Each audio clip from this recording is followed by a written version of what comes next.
What is type 1 civilization? A type 1 civilization. So, I mean, there's different definitions of this. Wait. We can't start this way. We're restarting right now. Okay, I think you should.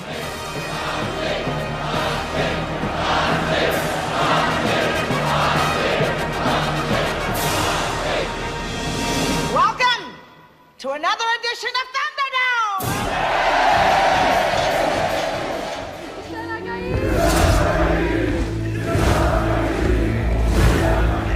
Woo! Okay, now we're starting. We're here with Lisan Al Gaib, Muad'Dib, Jesse Pelton. I don't think I'm really worthy of that title, but Do you know why we call you that?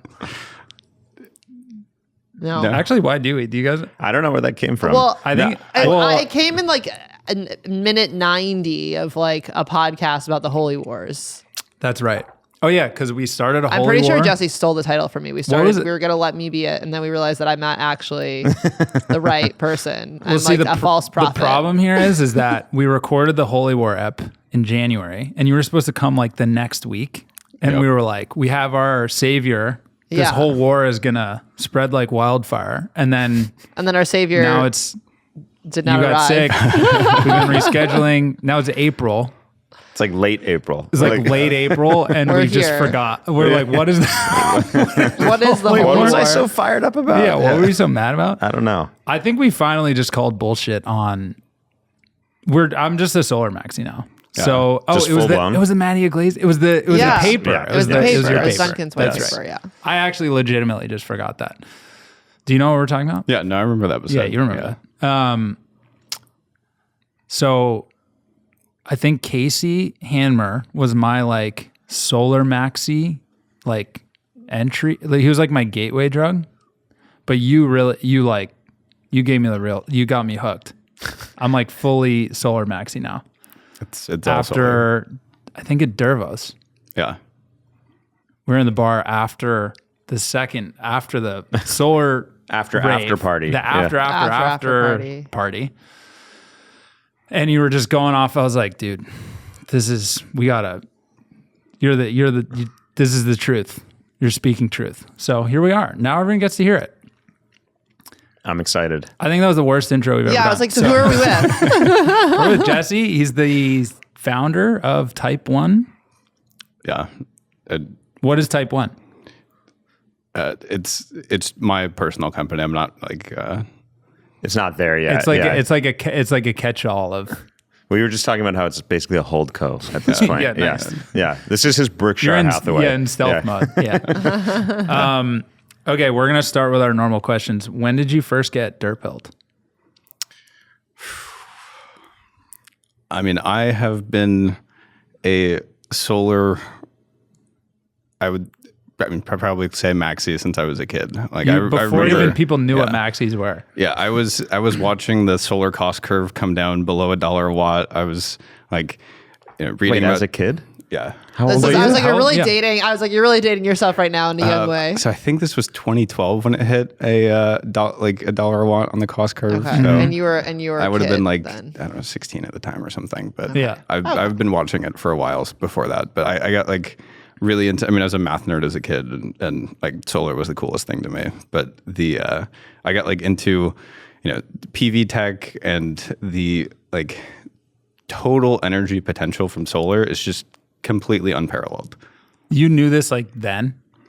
Like you were like doing $1 I a was watt a now. nerd. I was a nerd. So when you give me, because Still we're gonna am, have but- we're gonna have you love that. do the whole like primary energy bit, but you were thinking about that like 13 years ago. Yeah. That's crazy. Yeah. So you were just like you came out dirt pilled. Yeah, I mean, like You're people have been thinking about this for a long time. I mean, there's like papers back from the Okay, 50s but like, talking when about. did you? Okay, but like, But was there like a was there yeah. an event? Like, I feel like I was dirt pilled at a very young age, but I also like I saw like Al Gore's The Inconvenient Truth, and I was like, that was it for me. Climate change was it for me. But So, that's like, that's climate pilled. I know, but like, then it became DERS eventually. pushed So her that it down. Okay, became. you're But I guess right. my point is like there was an event, Yeah. right? Like, when did like, I don't know. Did you have an like electrician in your family or an engineer? When did you first encounter solar? Yeah. Man, I can't You're just like even, a baby crawling on solar panels. I can't remember the exact circumstances I encountered solar in. I mean, I remember like looking really into solar. I remember buying solar panels. I forget what age it was, 12 or something. What? And, yeah. You buying solar panels at 12? Yeah.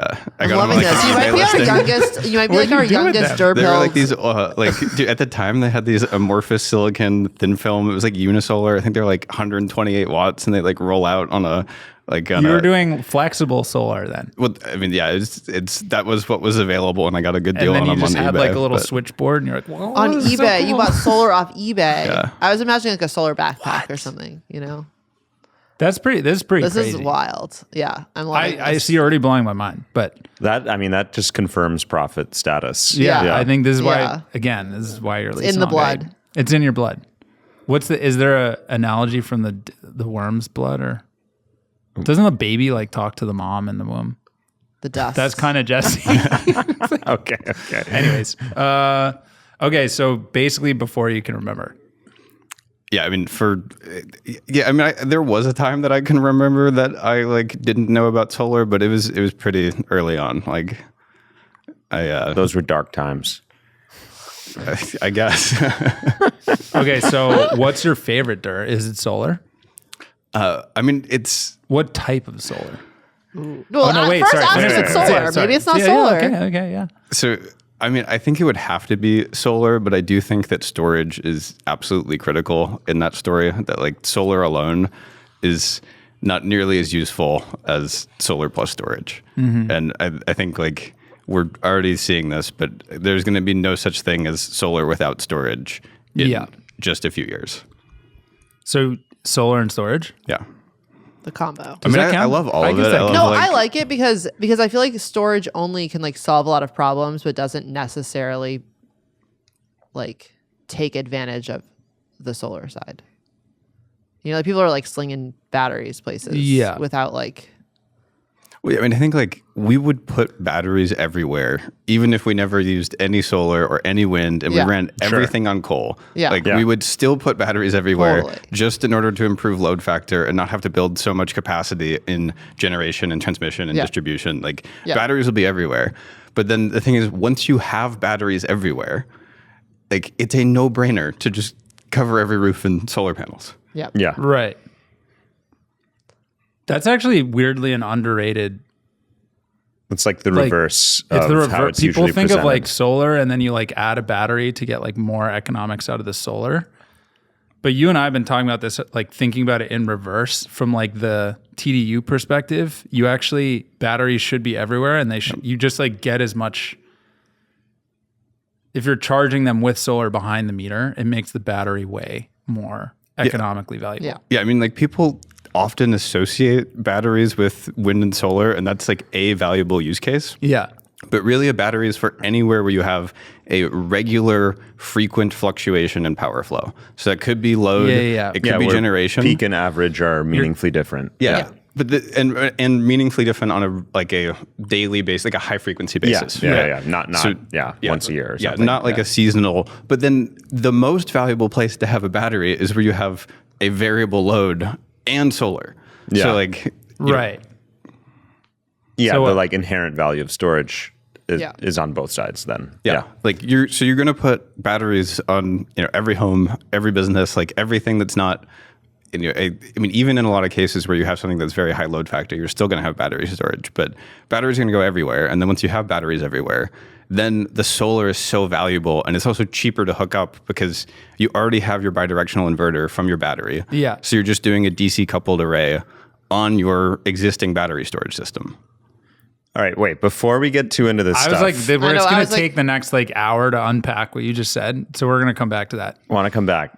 I think we want to hear a little backstory before we get into Wait, stuff, but right? also I thought you were going to say like balcony solar, to be honest. So if it's not your favorite dirt, can we just like show some love to? I love balcony solar. Yeah. I mean, I think we need a balcony solar type policy in the US. I mean, Utah did this recently where Yeah. I think they have a 1,200 watt limit. Yeah. But you can actually do a lot with that because if you put 4 or 5 kilowatts of like DC solar panels Yeah. with a battery, to where you're basically doing like a high capacity factor, 1 kilowatt, 1.2 kilowatt supply. Like that's most of a house. Yeah. And it could be a plug and play system. I love that. Does it go, where on the balcony does the solar go? So like typically on a railing. Like Just on a like hang it railing? over. Just hangs right? over the railing. This like doesn't exist in the US. Yeah. Yeah. It's very common in Germany, but not. And isn't it like 30 cents a watt there? Yeah. It's like super cheap. Because there's nothing, you just like, It's just a panel and a microinverter and you put it in the wall. and you just plug it in the Yeah. wall. You literally Is it plug backfeed? it into Yeah. your wall. Yeah. It just like it backfeeds Man, we into gotta the talk house, about into the grid. backfeeding, too. Yeah. Okay, sorry, go ahead. Okay. We're going to come back to balcony solar too. So you first got Durpilled at some point that's not even memorable. I'm curious though, okay, you're 12 years old. What about after that? Like, were you doing energy stuff in college or give us like the last 5, 6, 7 years. I mean, my first energy business was like an LED lighting business. This was back when people were like skeptical around LEDs. They're like, these are more expensive. Are they really going to last? Like, They'd been burned by the CFLs. Yeah. And the CFLs were terrible. And we had all kinds of propaganda to get everybody to like use the CFLs, but they were like objectively like they were bad. Yeah. The lighting quality sucked. They had a lot of problems with longevity because of the ballast in them or like the power CFLs supplies were in not them. abundance, but LEDs are abundance. Yeah. LEDs. What is the CFL again? The compact the spinny fluorescent, one. yeah. The spinny I have no ones idea that what were that like, means. they're bad lighting. They were more efficient, but they were like hazardous to throw out. And like, basically we spent all of our political capital telling people to buy them. But I mean the like transition, energy efficiency. I like, missed this whole boat. You've definitely seen a CFL. you've seen a CFL. It's like the curly spiral cube. But it's light like, bulb. but it's like, Oh, I see. It's like we pushed up, like one of the first energy efficiency initiatives was basically pushing a bad product, and then LEDs came out, and everyone was like, "I don't trust you that they're better," but like they are better. Gotcha.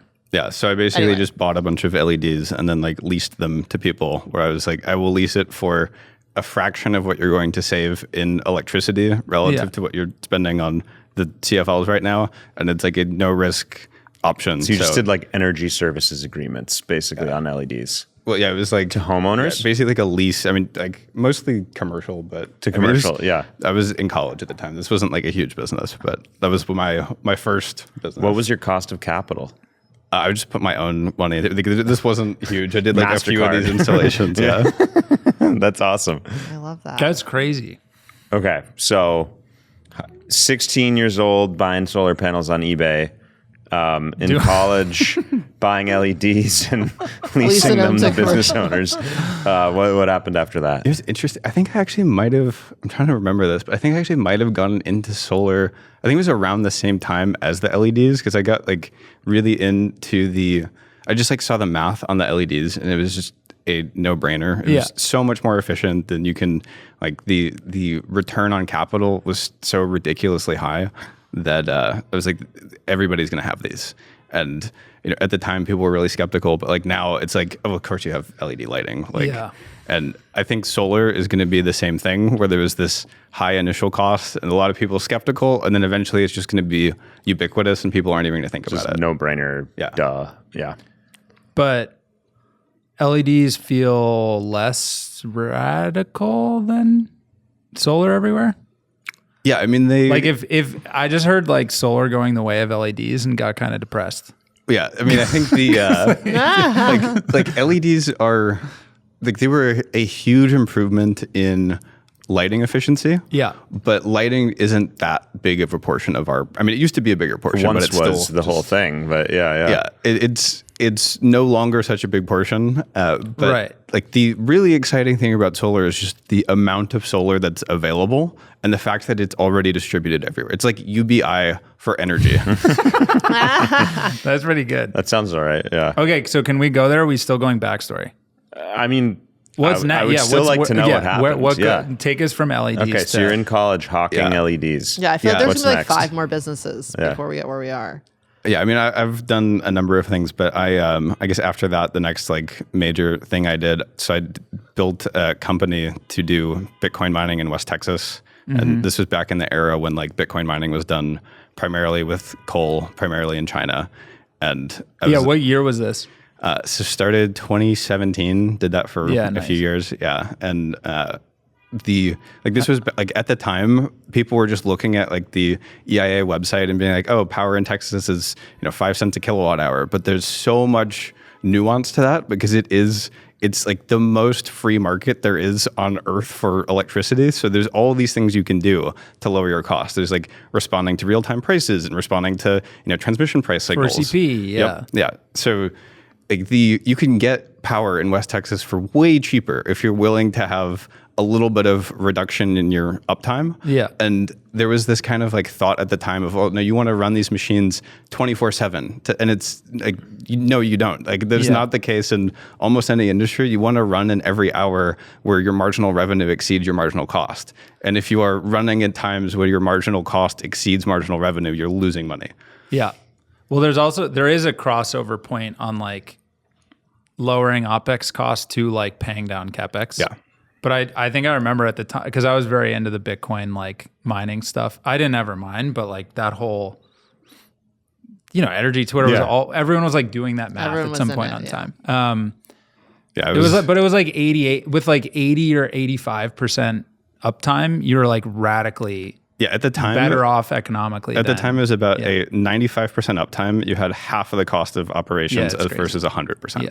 So it was just. But then if you went below, like it cuts off. You at can like keep 85, going. Well, but you could, I mean, there's like a Pareto distribution of right. power prices. So you get most of the value in the first couple hours you cut, and then it's less and less. But I was a lot less active on Twitter at that time. That's so. Have we even talked about this? Because I got into Bitcoin and DERS at the same time in like 2016, 17 in Texas. I don't think we've talked about this. We haven't. Wow. Okay. Sorry, guys. Oh, that's good. Go for But it. I do feel this way that like having gone through that cycle, the whole AI thing came along, and we're like, we already did all this thinking with Bitcoin mining.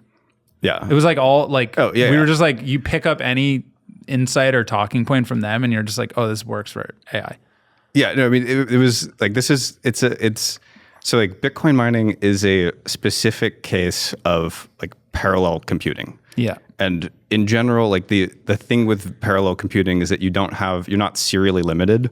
So What does parallel computing mean? So, oh, like- you mean just like, yeah, so like you can process a bunch of things in parallel on a bunch of GPUs or ASICs or whatever it is, rather than being serially limited. Like a lot of things that we use CPUs for, you have to finish one task before you can move to the next one. Yeah. But when you can do things in parallel, then it's like the absolute speed of any like specific one doesn't really matter. What matters is just the cost per unit of compute.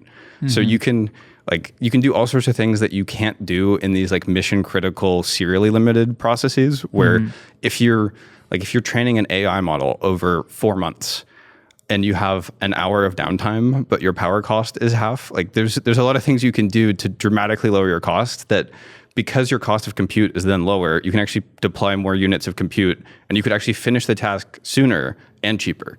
oh, interesting. Yeah, because there's like that trade-off between cost, like OpEx cost, and just putting more CapEx in. Yeah.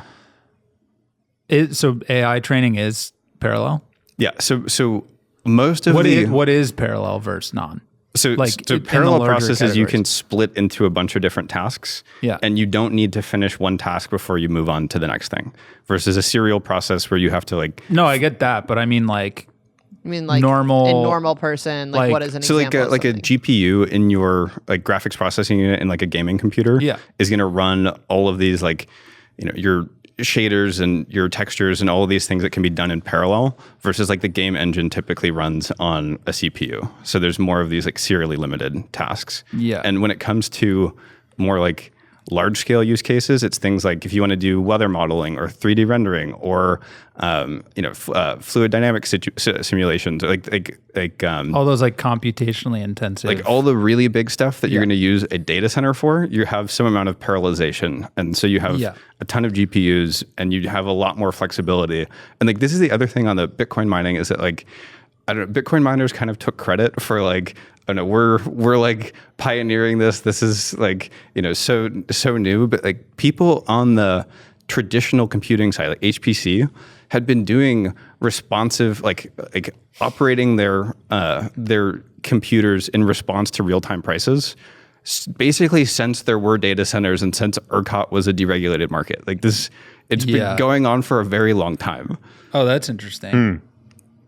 Because I feel like that's the big question now. It's like, are data centers flexible? But you're like, yeah, they have been. It depends on the use case. If you're running a mission critical server, so it's like somebody has to access their bank information, or you're like running a security system or like that kind of stuff, you need high reliability, and you're willing to pay a ton for power. Yeah, you just want it on call, ready to respond. Yeah. But if you have something that's generally most parallel processing, you're not. So you're just saying like a lot, like most of the growth is in parallel. Yeah. Meaning like your expectation is that a lot of data center or usage will be flexible. Yes, and I think over time it's going to end up becoming more flexible because like historically we've been upgrading our lithography equipment every couple years. And as that starts to slow down, as we reach the limits of Moore's law, we're going to start capitalizing that equipment over longer and longer timeframes. And so the cost per unit of silicon is going to come down. And when the cost per unit of silicon comes down, then the energy becomes a more like higher relative importance. And then like we're going to have a scenario, I think, where computers are all like most of your large scale data centers are going to be much more flexible than people would expect is possible today. Yeah. And what we just heard a minute ago is you don't even need much flexibility for it to matter a lot. Yeah, for it to have a huge impact. But even that is like, even the mission critical applications are doing things like deploying battery storage on site that both improves their reliability and allows them to respond to whether it's transmission price signals or just a few hours of crazy high prices without impacting their operations. So I think like all data centers are going to become more flexible, and some of that's going to be enabled through distributed energy resources, and some of that's going to be enabled just like by actual real-time optimization of your compute. Also, I just want to set the scene for everyone. Jesse has like 100 awesome takes like this. We're probably just going to rip through all. Like, this is what we're going to do this for like 2.5 hours. So just buckle up. So like whatever rabbit hole we go down, let's just do it. Yeah. Let's go down. I think what you're saying is, I feel like an underrated point in how we're talking about load growth right now is I've been saying like, this is all good. Like load growth is fantastic. Like we're going to build shit. We're going to figure out novel ways of dealing with it. There's a lot of like fear and almost like, I want to say like FUD, or just like, I feel like a lot of people in our industry are like, we can't interconnect, like we can't blah, blah, blah. And then everyone's like freaking out. And I'm like, data centers are going to realize like how to get on-site power, like using the paper Duncan wrote or whatever. Like people are just going to start solving the problem with the tools they have available to them. And it's going to like radically change how we think about grid buildouts. And I remember a big thing, there was this whole conversation because of like directly in the eye of the whole like ESG thing when Bitcoin was coming along, and ESG was very like In peak, World Economic Forum. Power. We love the US dollar hegemony. Like let's FUD Bitcoin, which I think was always like behind a lot of the attacks, not the climate. Like they just used climate as a club basically. But they were like, they were thrashing Bitcoin. Like you guys are like using so much power. This is like not gonna whatever. And so like the whole Bitcoin community went so deep on energy, on additionality. Basically, they're like, no, like we are installing in Texas right now solar, like co-locating solar and wind and Bitcoin that allows us to like upsize how much solar and wind we're building at a certain interconnect, so that when prices are high, we're gonna shut down the Bitcoin and you actually get like net additional peak capacity solar and wind, like when it's needed most at high prices.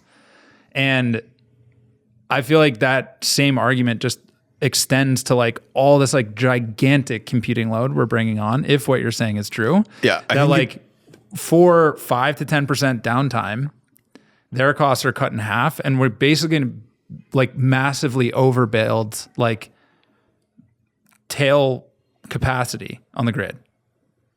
You follow what I'm saying? Yeah. So I think this is like when be, we need it most. There's gonna be like way more capacity because we're building so much data center load. Yeah, I think there's a number of things in there that I want to like touch on. So like Should we also talk about what you did after Bitcoin mining? We're just gonna pick that up later. Let's It's just just be move on. one long Yeah, intro. Yeah. So I think that we're going to see much more of the distributed energy resources deployed with the wave of AI compute than we saw deployed with Bitcoin. Because in Bitcoin, there was this problem of cost of capital was super high, and everybody, despite their claims to be very low time preference, was extremely high time preference.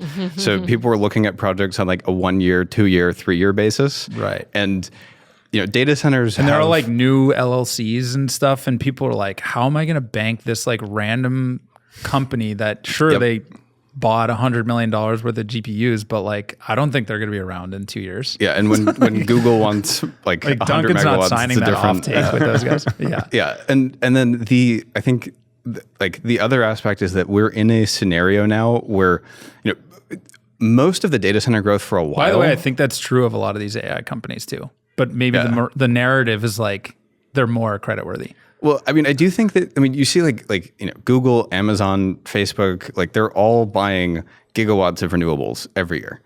New build out of capacity. There's a million things to touch on here, but this is another thing of people talk about AI, the big tech is going in on nuclear, and they are doing some nuclear stuff. Yeah. But every year, the amount of renewables they buy just dwarfs everything that they have in nuclear and planned in nuclear. Yep. And so there's a ton of building going on already. And then even if the companies themselves didn't do that, just the response of supply would respond to the increase in demand. So renewable developers would see the and the benefit on this for consumers is that the consumers, your prices or your cost of electricity is driven by your load profile. So you have a bunch of demand concentrated in one part of the year. So in Texas, half of our peak demand, both in the summer and the winter, is from your HVAC. It's primarily residential HVAC driving these huge price intervals. But then because you disproportionately consume during those times, we're having to build all this capacity that we only get to capitalize over a few hours. Yeah. But when you have high load factor industrial use on the grid, we get better utilization of grid infrastructure. So and also they don't.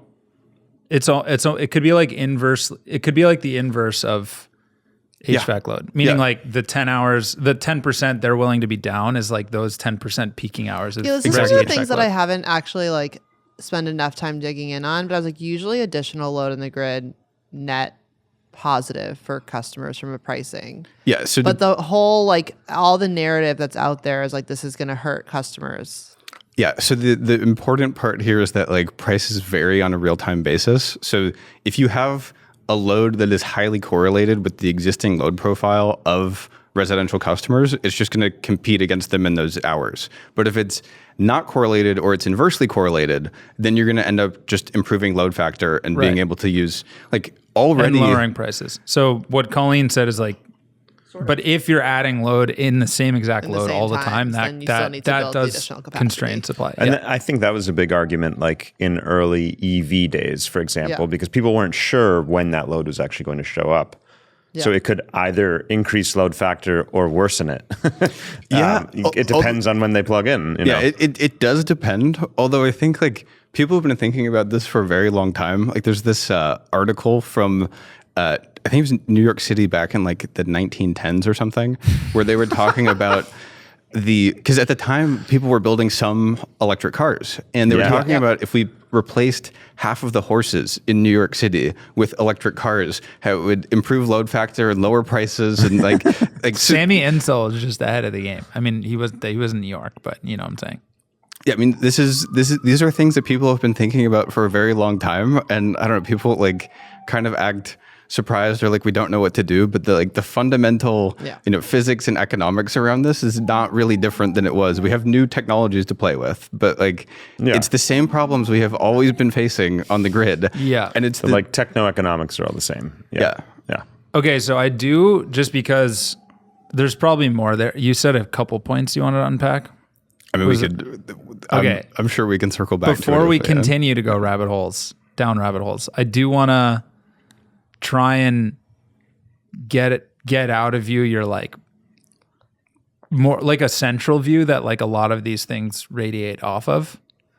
Like, do you have like a overarching view on the like where energy is going? I think one thing we've obviously talked about is like nuclear is not going to be big and solar is going to be huge, and like all the drivers of that. But there's like fundamental physics approaches you've taken at that question, and also like economic lenses you put on it. So I don't know what the like I don't even know if that's your core view. That is like a core view I've taken away as like, you have made it so obvious to me, like where things are going over the next 50 years that I don't think has been articulated like well enough in our space. Like feels like radical to me in a lot of ways. So tell us what that is. So I don't What's want your view? Yeah, I don't want to. I was like, James is hinting at your view. I'm pulling a point out of your core view, or maybe I don't know. You don't think about it that way, but yeah. Yeah, I mean, I guess I'll preface with. So I think like big is a relative term here. So I do think that over the long term, like humanity is going to develop significantly more nuclear capacity than we have today. Yeah. That being said, it is going to be absolutely dwarfed by solar just because solar is a far more abundant resource. Like the question I was really interested in is like, if we look at this problem on different scales, like what, like how does this evolve over time? Yeah. And if you ask about energy on a planetary scale, it is just solar. Like everything else is a rounding error. The total primary energy today, at least the way what is primary energy? So this is like the energy before conversion losses. So this is like the chemical energy in all of the coal like and all of potential the energy in a way? Yeah. like the chemical potential energy that we have in our energy supply. I mean, it's also like the nuclear energy we have and the solar and everything else. But I also have some gripes with the way primary energy is calculated. But we're going to come back to those. The figure that you'll get for primary energy is about 18 terawatts. Now, if you compare that to other like energy flows on the planet, The figure it's 18 terawatts for what? Is like human primary energy. So Like how much energy 18 we terawatts use. would be on a continuous basis of like what is the like instantaneous power of our like primary energy supply. Wait, so Of what we use. but that's on the demand side or the potential? So that's It's like how much coal we burn, how much gas we burn. Oh, so all of the on the Yeah. consumption side, all that the primary coal, energy, all of the Yeah. like gas, pre-conversion is 18 terawatts. pre-conversion. Yeah. Yes. So this is the like So that's demand. That's What like do you mean? continuous demand. how much in nuclear primary heat terms. is being produced Exactly. to turn a turbine, like all that. Yeah. So all of that all together, 18 terawatts. If you look at other sources of energy on Earth, we have about 50 terawatts of geothermal heat flows. So like half of that is from radioactive decay and half of that is from just primordial heat from when the Earth formed. And then, so we've got, 18 terawatts of human primary energy, around 50 terawatts of geothermal. Like tidal is a rounding error. It's like 2 or 3 terawatts or something. And the sunlight that reaches Earth the sunlight at Earth's atmosphere on a continual basis is 173,000 terawatts. So it's like It's gigantic. 10,000 times our Just wild. our current primary energy supply. Okay. So like not only are we not using 1% of the energy available on the planet, we're using 1% of 1%. Yeah. So there's so much more energy available to humanity than we currently have access to. What is like primary energy supply of nuclear and of fossil fuels? So if I'm remembering this correctly, I think fossil fuels in total are about 16 terawatts. And What? everything else 16? Yeah, and everything Wait, else but how is does the that like make sense? Because we're consuming 18. Well, so the other 2 terawatts is everything else. So it's like all the hydro and all the Hydro nuclear and all the wind and solar and like that's But I mean of like if I Like the reserves. total- reserves. Okay, so yeah. this is a really interesting question because the thing is like, I don't think we are going to run out of fossil fuels anytime soon. Like we have better technology all the time. A lot of the technology hasn't even reached other parts of the planet, but it wouldn't matter if we had an infinite source of coal just like sprouting out of the ground. Even if we had an infinite amount of carbon to burn, we still have a finite amount of oxygen to burn it with. This is getting very fundamental. Okay, so What is the using oxygen? What is the Peak max oxygen is Peak not oxygen. If people are talking about peak oil demand, they're totally missing the beat. It's peak oxygen. Well, there's supply. like, I mean, we would hit limits way before we could potentially burn all of the oxygen. But what like, if you had an infinite amount of fossil fuels and you could you could use all the oxygen in the atmosphere to oxidize all the carbon in those fossil fuels, you'd get the equivalent of about 3 years of sunlight on Earth.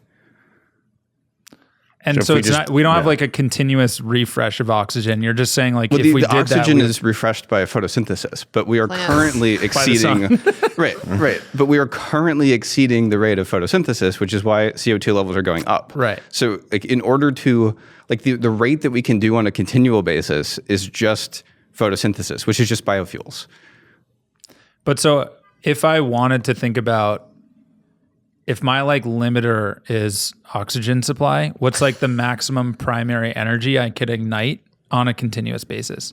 So like what's the maximum theoretical limit of instantaneous fossil fuel use on the planet? So do you know that number? Off the top of my head, I don't know, but I mean, we're currently increasing CO2 concentrations by about 2 parts per million per year, but 50% of the CO2 that we're emitting is being absorbed by the oceans and by the biosphere.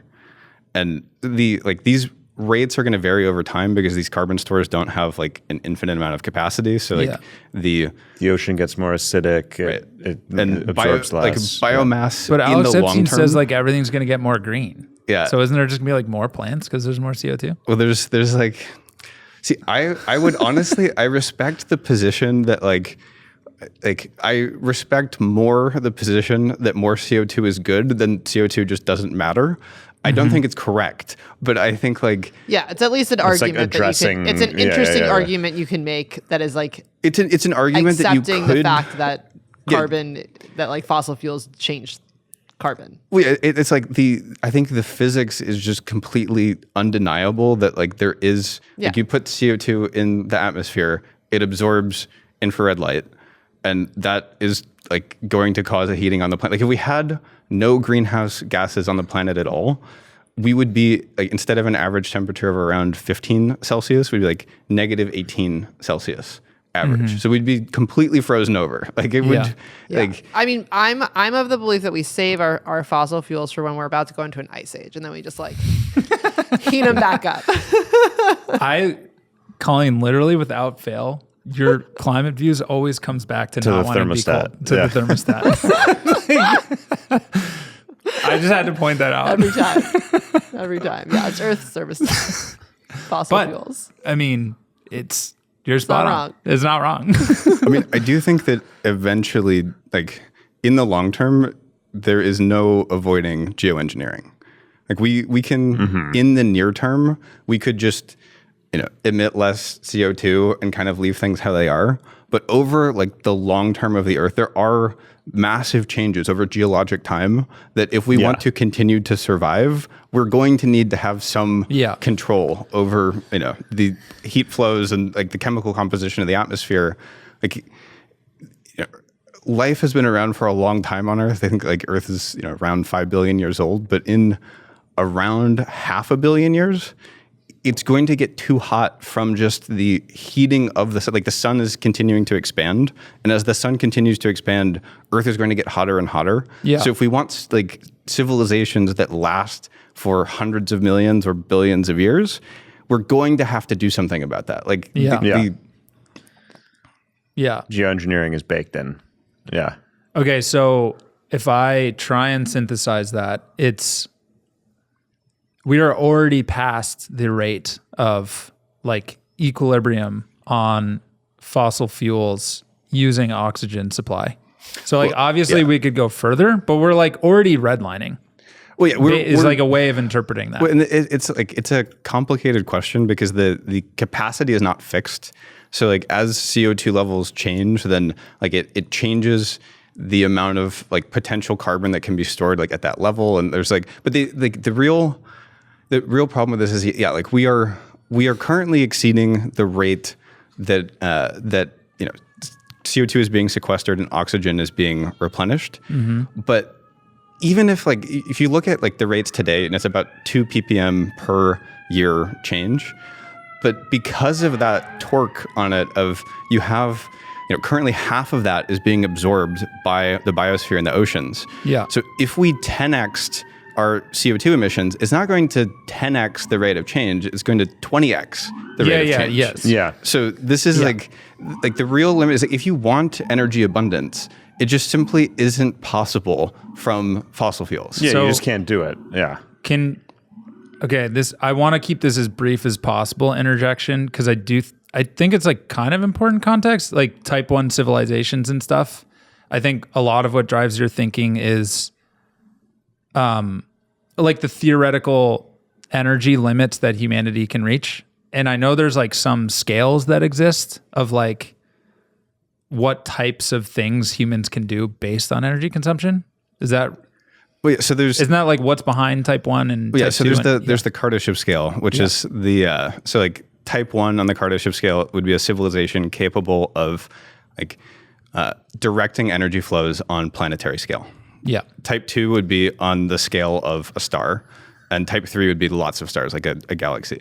Now, I think if you look at type 2, type 3 is extremely sci-fi, but all of the technology that's necessary for type 1 already exists today. Like Yeah. this is not like crazy. Like we are already living in the crazy sci-fi future. It's like we have crystalline silicon that can like harness the energy of the sun, that can directly like quantum converters for the energy in photons to electrical current. Yeah. Like that is extremely sci-fi high-tech stuff that is now being produced at like massive scale. So if We should call them quantum converters. That's so much better. It's so much better. Yeah. So yeah, on that. So my distillation of that is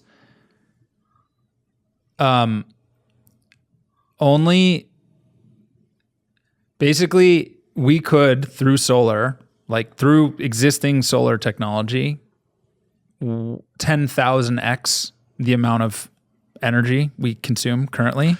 Even if you start thinking about like 3 or 4 or 5xing using fossil fuels, you're like starting to like dangerously completely alter the atmosphere through like an imbalance of oxygen resynthesis based on like, like how much O2 you're depleting from the atmosphere. Well, the CO2 increase is going to be a problem way before the oxygen depletion becomes a problem. Yeah.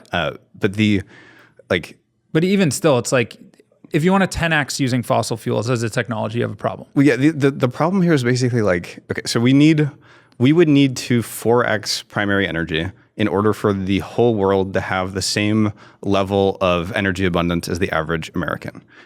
If we want to have everybody be like wealthy Americans, we're talking more like a 10x in our energy supply. Yeah.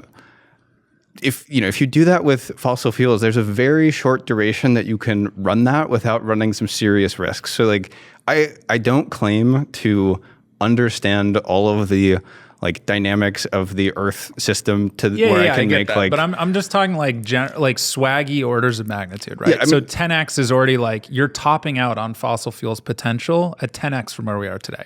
I mean, From like a civilizational advancing I think perspective. possibly quite before that, because like if we take the example of 10x, right? So we go from, instead of increasing CO2 at 2 parts per million per year, we're like it's closer to 40 parts per million per year. Yeah. We have some historical precedent that this would be a really bad idea. So the Permian-Triassic extinction was an event where volcanic activity, you had a bunch of carbon dioxide and some sulfur compounds and other things that were released into the atmosphere and acidified the oceans. We went from about 400 parts per million CO2, which is about where we are today, to about 2,500.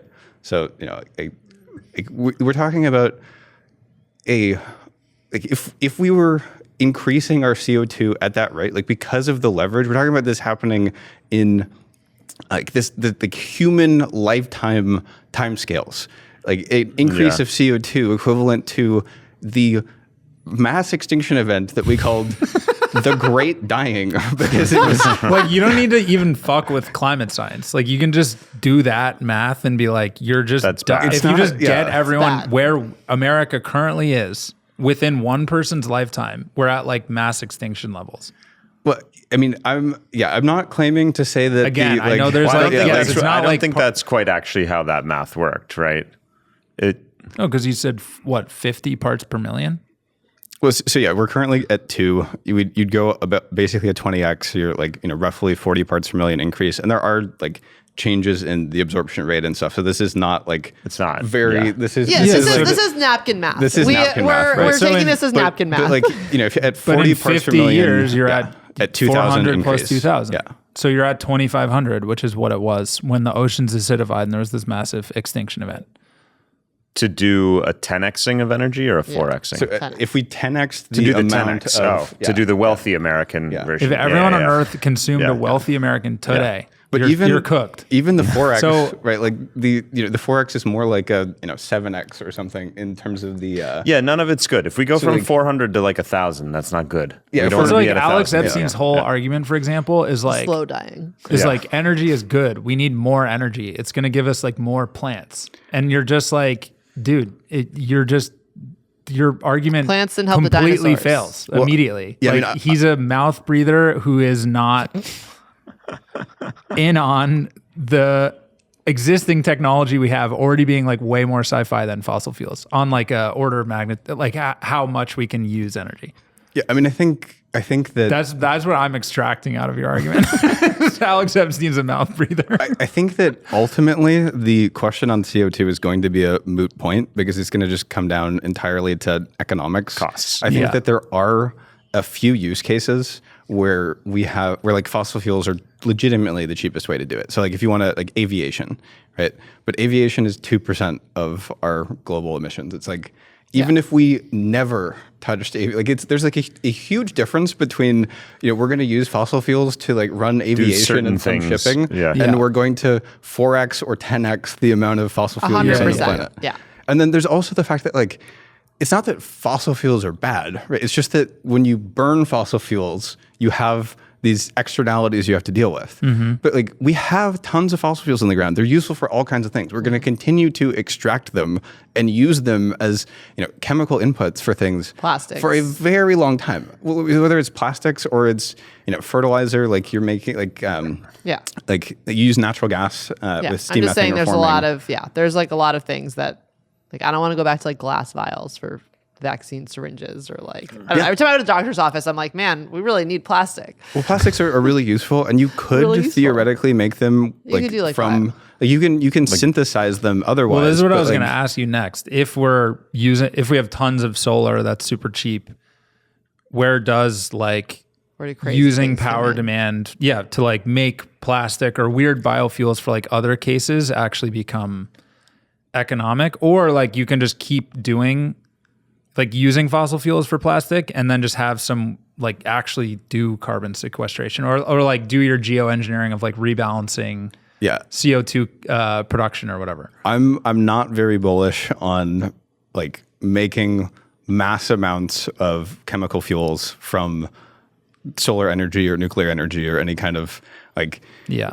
I think that like directly using the energy where possible is going to make a lot more sense. And if you did want to make chemical energy for like long duration energy storage, I don't think you should go all the way to methane. You can just go to hydrogen and not have to like mess with capturing like direct air capture of CO2 is a ridiculously expensive prospect. Where like you're capturing air. And you need that to turn hydrogen into methane. Well, you need a source of CO2. Yeah. Right. So like most of the people who are looking at doing this are looking at starting with direct air capture and like we're going to get our carbon from the atmosphere because there's not enough. We're going to run out of carbon in the ground, which is not going to happen. There's way more carbon in the ground than there is in the atmosphere. Like orders of magnitude more carbon in the ground. And even if we like if you wanted a source of CO2 to make like synthetic things, even if we did run out of fossil fuels and you wanted a source of synthetic CO2, I think we would much more likely get that from concrete or cement production because when you decompose limestone, calcium carbonate, you get CO2 and it's a concentrated source of CO2. So it's like way cheaper to capture CO2 when it's concentrated versus when it's 400 parts per million. Like if you're talking about the amount of air that you have to move and process to get 400 kilos of CO2, if you could do it at perfect 100% capture rate, you're moving 1,000,000 kilos of air to get 400 kilos of CO2. Yeah, it's a huge amount. And then typically, a lot of these processes, you have to make large temperature changes, humidity changes.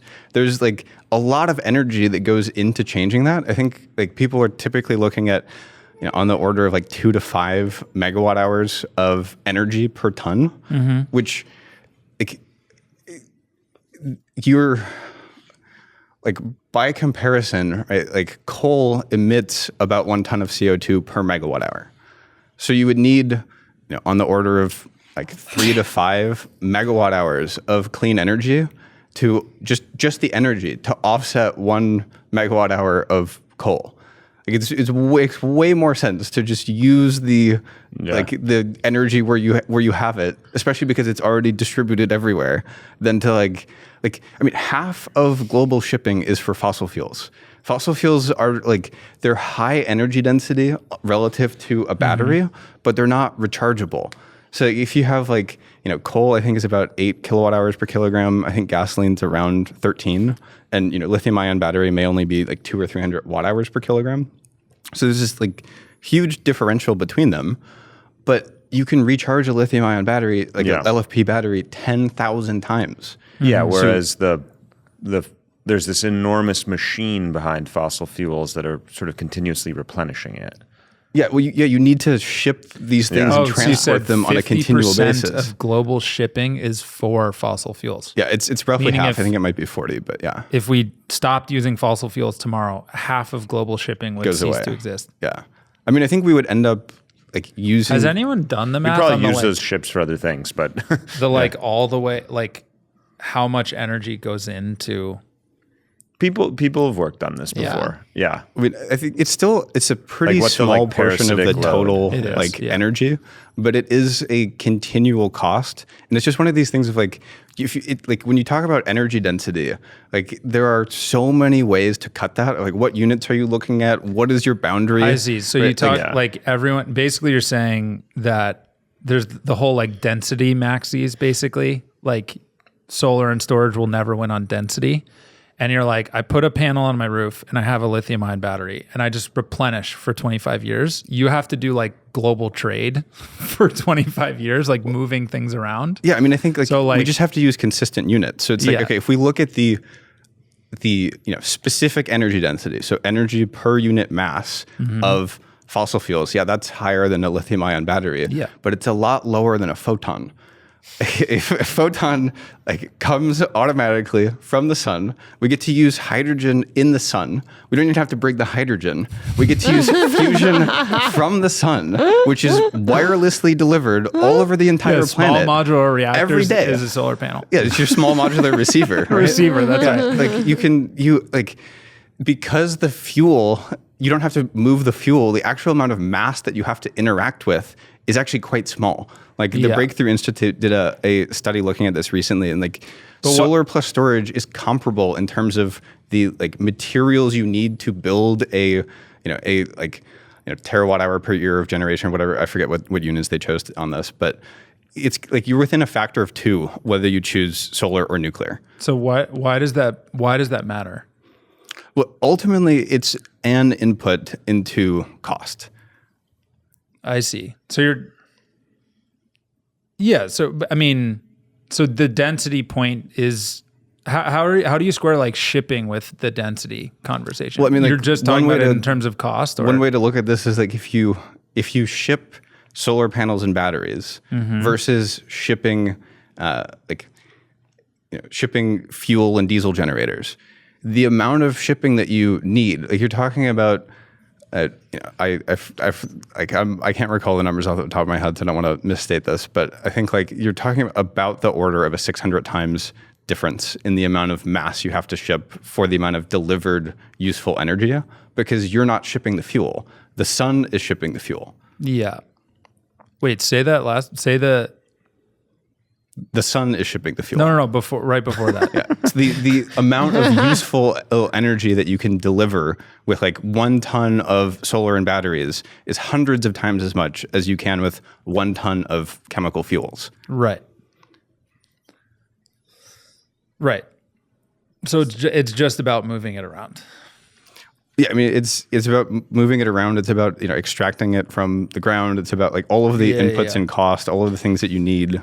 Okay, so I remember at some point when we were talking about this too, you talked about like nuclear's primary energy.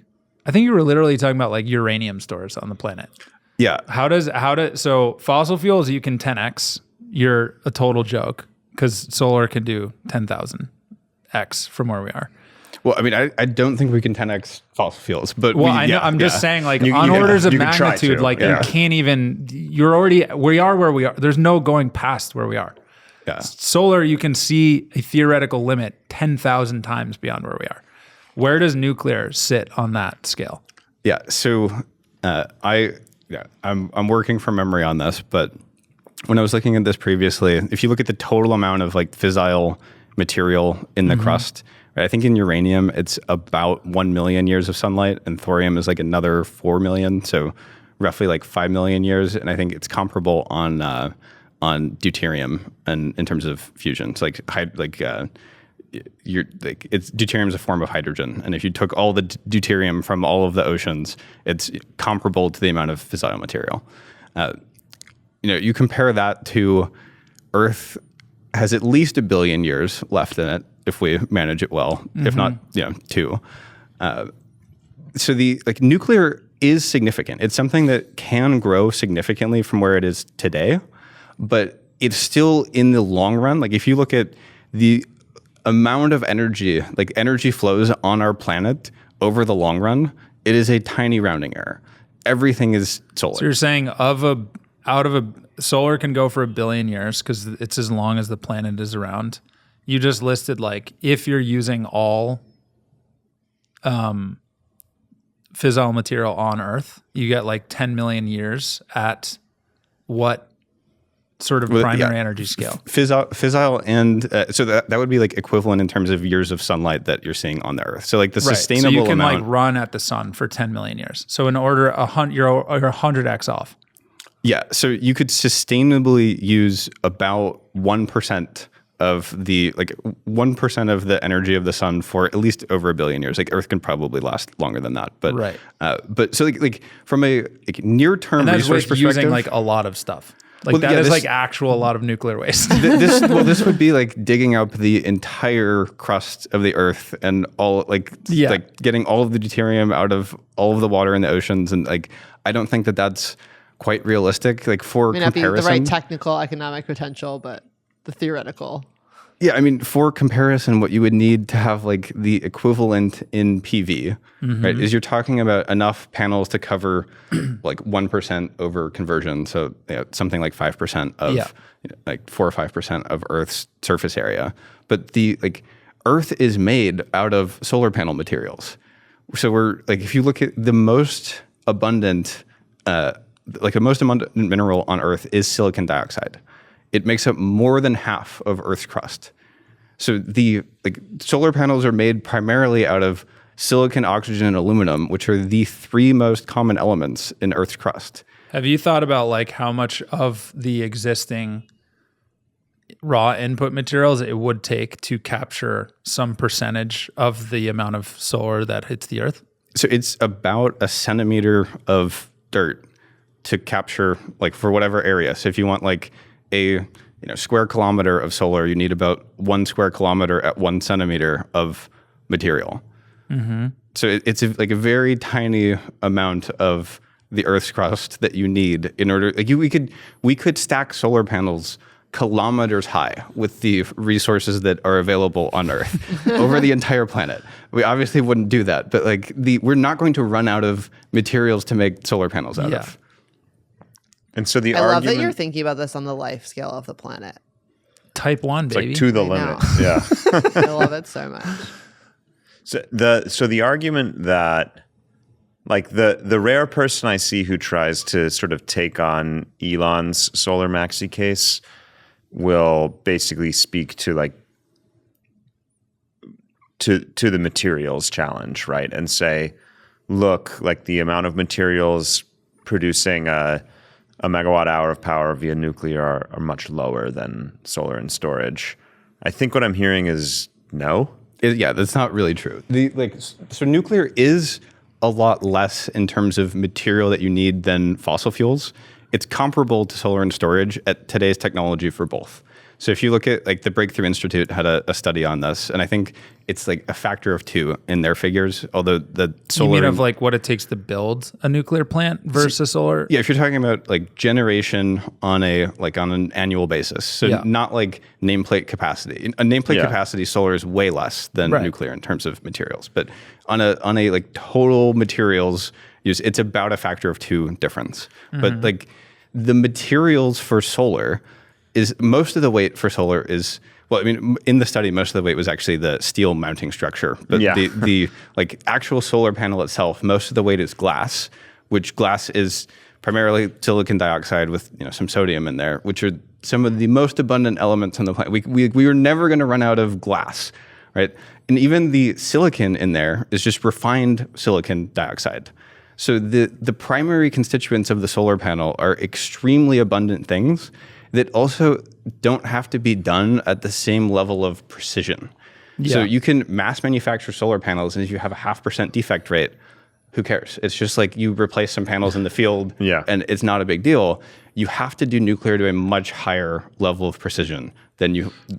Wait, sorry, but so what about the batteries then that you would have to add? The batteries are actually a smaller portion than than even the solar. Really? Like they're quite tiny in terms of the because just like raw material input into building on a like 1-to-1 megawatt hour for megawatt hour.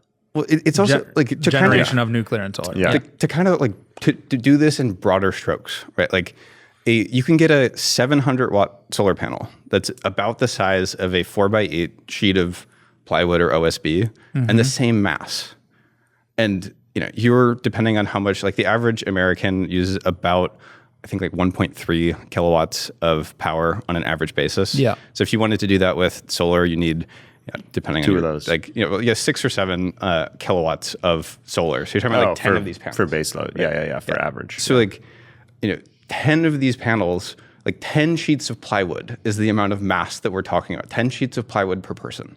Like to say that we can't make like 10 sheets of plywood per person of mass of material, and these versus are not like incinerating the atmosphere with fossil fuels, or it's glass. Like the windows here, we're talking about more glass. Like we're not talking about crazy.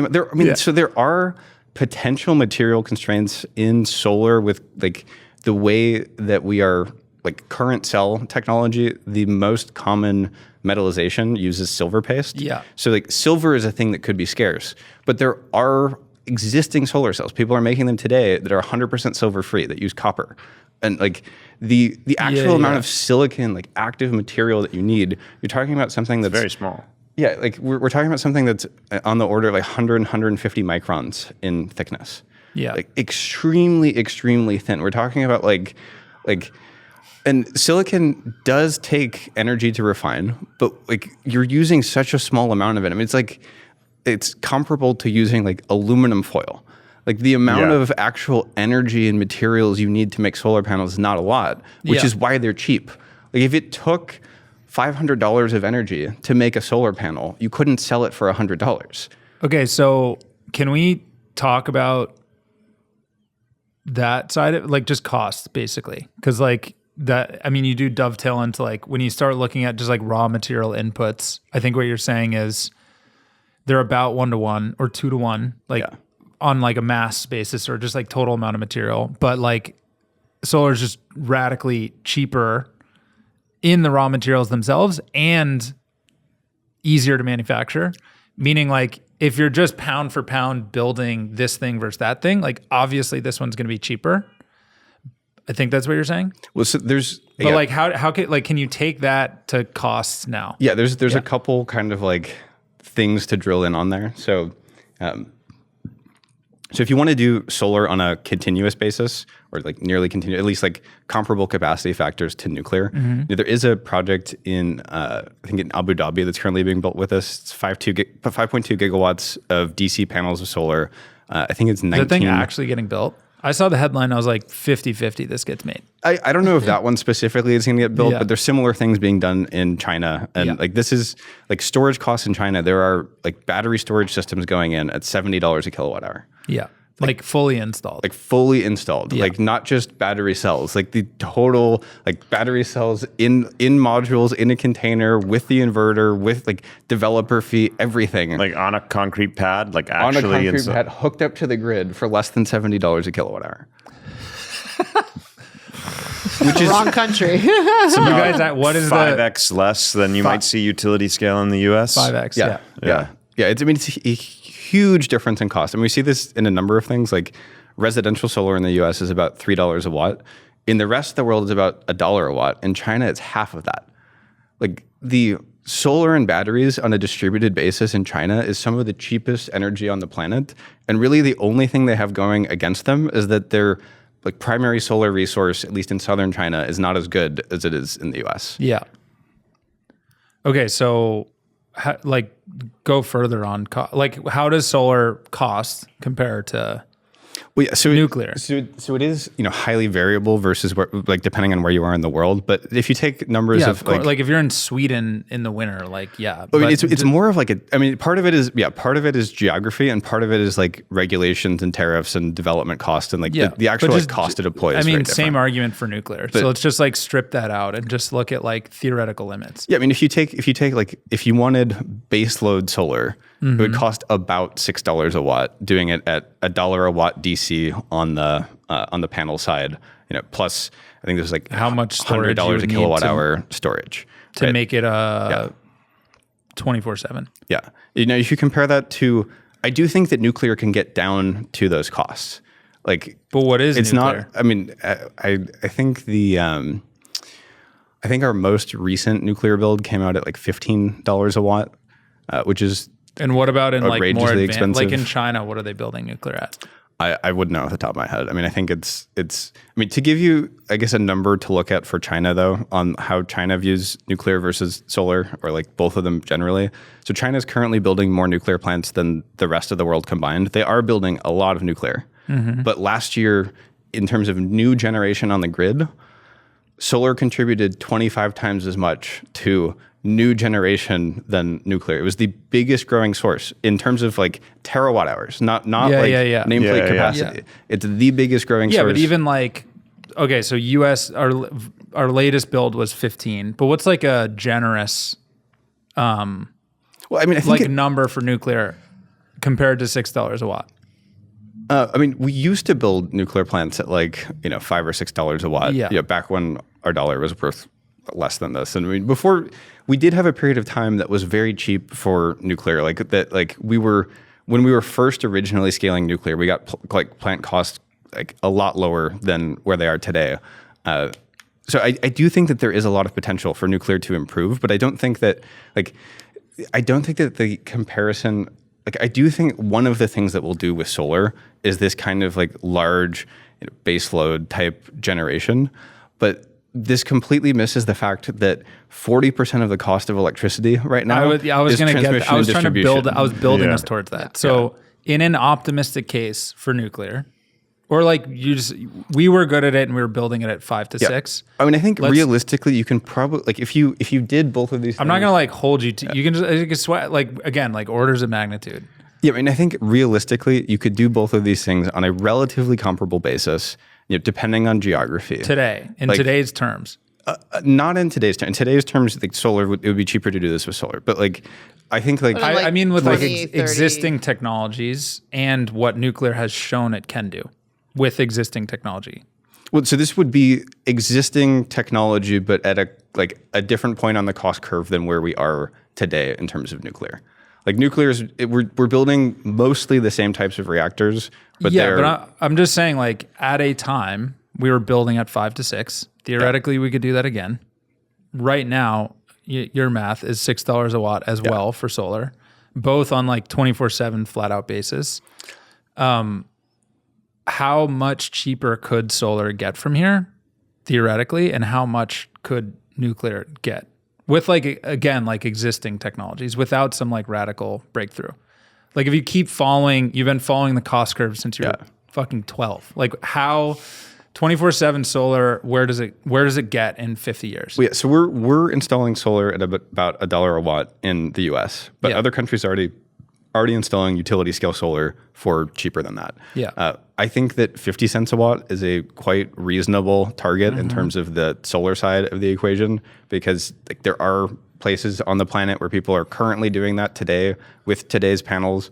I think that in the long run, it's possible to get below that with automation. So like automated install of solar panels, so using robots to actually deploy panels in fields, I think you're going to get below that. Which seems to make a lot of sense. Like it's not terribly complicated. Yeah, I mean, there are companies working on this. There are people that are doing like this at small scale today. I think that's going to become more common. There's also just like more simple optimizations that happen. But you know, the big cost for the longest time has been the battery storage side, but the battery storage is finally cheap. Yeah. So like if utility scale solar gets to 50 cents a watt, how cheap does storage get over the next 25, 50 years to get to making that installation round the clock? Yeah. So I think that it is a reasonable near-term target that solar can get to $100 a kilowatt hour everywhere on the planet, that batteries can get to $100 a kilowatt hour everywhere on the planet, because China is already below that today. Yeah. Like you could buy a home battery storage system in Europe that, you know, has no tariff on China for like $150 a kilowatt hour. Yeah. So there are already like extremely cheap storage systems, even at very small scale, that you can buy. Yeah. And if you think of this on like on a dollars per watt continuous sort of basis, this is going to vary by geography, but you need somewhere on the order of like 16 to 20 hours of storage. So at $100 a kilowatt hour, it's $1.6 a watt, or about to $2 a watt in terms of like capex on the storage side. So most of your capex is at this point on the solar side. Like already, if you have like a solar plant operating at a 25% capacity factor, you're talking about 6 hours of generation per day. So like on average of 6 hours. So if you have a 1 megawatt solar farm, it'll have 6 megawatt hours of production. So you need to 4x the solar relative to the dollar per watt of storage. Yeah. So you need more. So if it's at like 50 DC, cents, it's $2 and $2 basically ish. Yeah. If you were at 50 cents a watt on the solar, then you're talking about $2 and about $2, a little less. But at China's current cost, you're talking about the storage is about $1 a watt for like all of the storage that you need to take solar and make it. Yeah. It's not. This is still not 24/7 on the same way that like a nuclear plant is 24/7, and that you have cloud cover variations and things. But you're talking about extremely high capacity factors at this point. Yeah. But even still, that doesn't make solar sound that much cheaper than nuclear. So I think, the big But you're saying because there's 40, you have to deliver nuclear. Yeah, the delivery cost is going to be the biggest thing.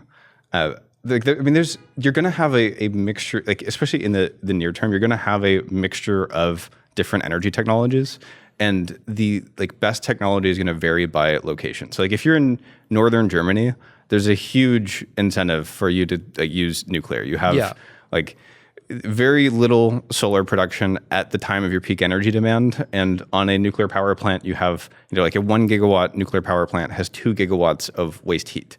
So if all you need is a bunch of low grade waste heat, and that's like your peak primary demand, it's a great way to do it. But for most of the planet, I think solar is going to absolutely dominate in terms of cost. And especially when you include transmission and distribution costs. Like today, it's about 40% of the cost on the grid. And being able to actually deploy, and you don't get it's not a perfect one-to-one benefit on this, but having more and more of the generation done on a distributed basis is going to lower the amount of the cost that you are paying in transmission and distribution. Yeah. You could do the $3 a watt just at your home. Yeah. And then not need the grid. Yeah. Yeah. I mean, like this again depends on like geography and your profile, and like do you need a backup generator to provide some dispatchable capacity on like a cloudy week or whatever. But the thing about the like dispatchable generators is that those are actually very cheap on a per watt basis. The expensive thing about them is the fuel. Yeah, they're just expensive to run. Right. Yeah. Like if you are legitimately just using the generator as a backup generator, it's way cheaper to do that than to go build a dispatchable power plant and transmission and distribution and everything that's needed. Yeah. Backup power is like, I mean, less than $1 a watt. Yeah. It's not expensive. Yeah. Where do we go from there? We had a bunch of other I think we just blew through our list. But I mean, I still don't, I mean, I just, well, I kind you're of still talking about an order of like 2. Well, I think I still want to understand, like, so thinking about this. So obviously, very long solar in the billion-year timescale. You said you think there's a mix. Like, I don't know. Like, how do you see like the next like 10, 20, 50 year like transition going? Like, are we from that perspective? I mean, I think if in like a million years it's 100% solar, like where does?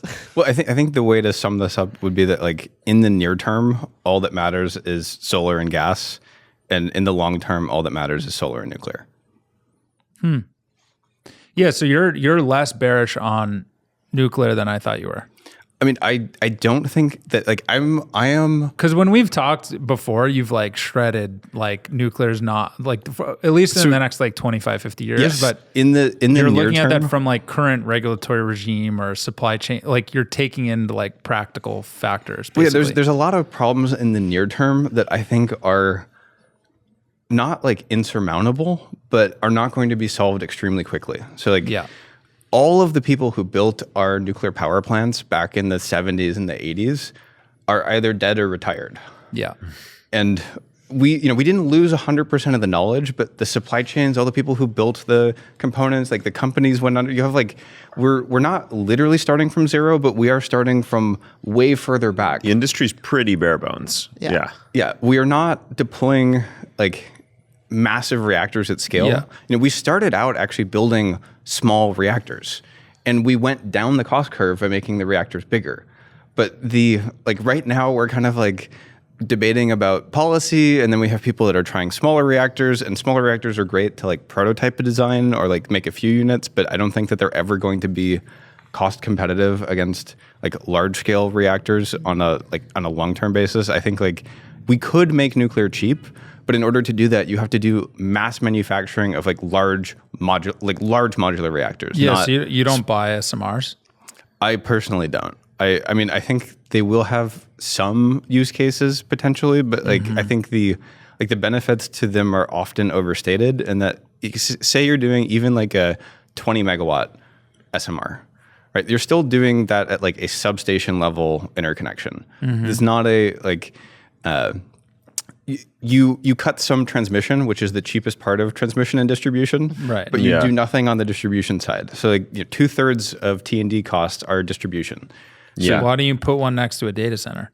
So there are cases where you can do this, but even like if you do that, like say you put a small modular reactor next to a data center, it's not as simple operationally as just like I have, nuclear is 24/7, my data center is 24/7, I plug the cables together and it runs.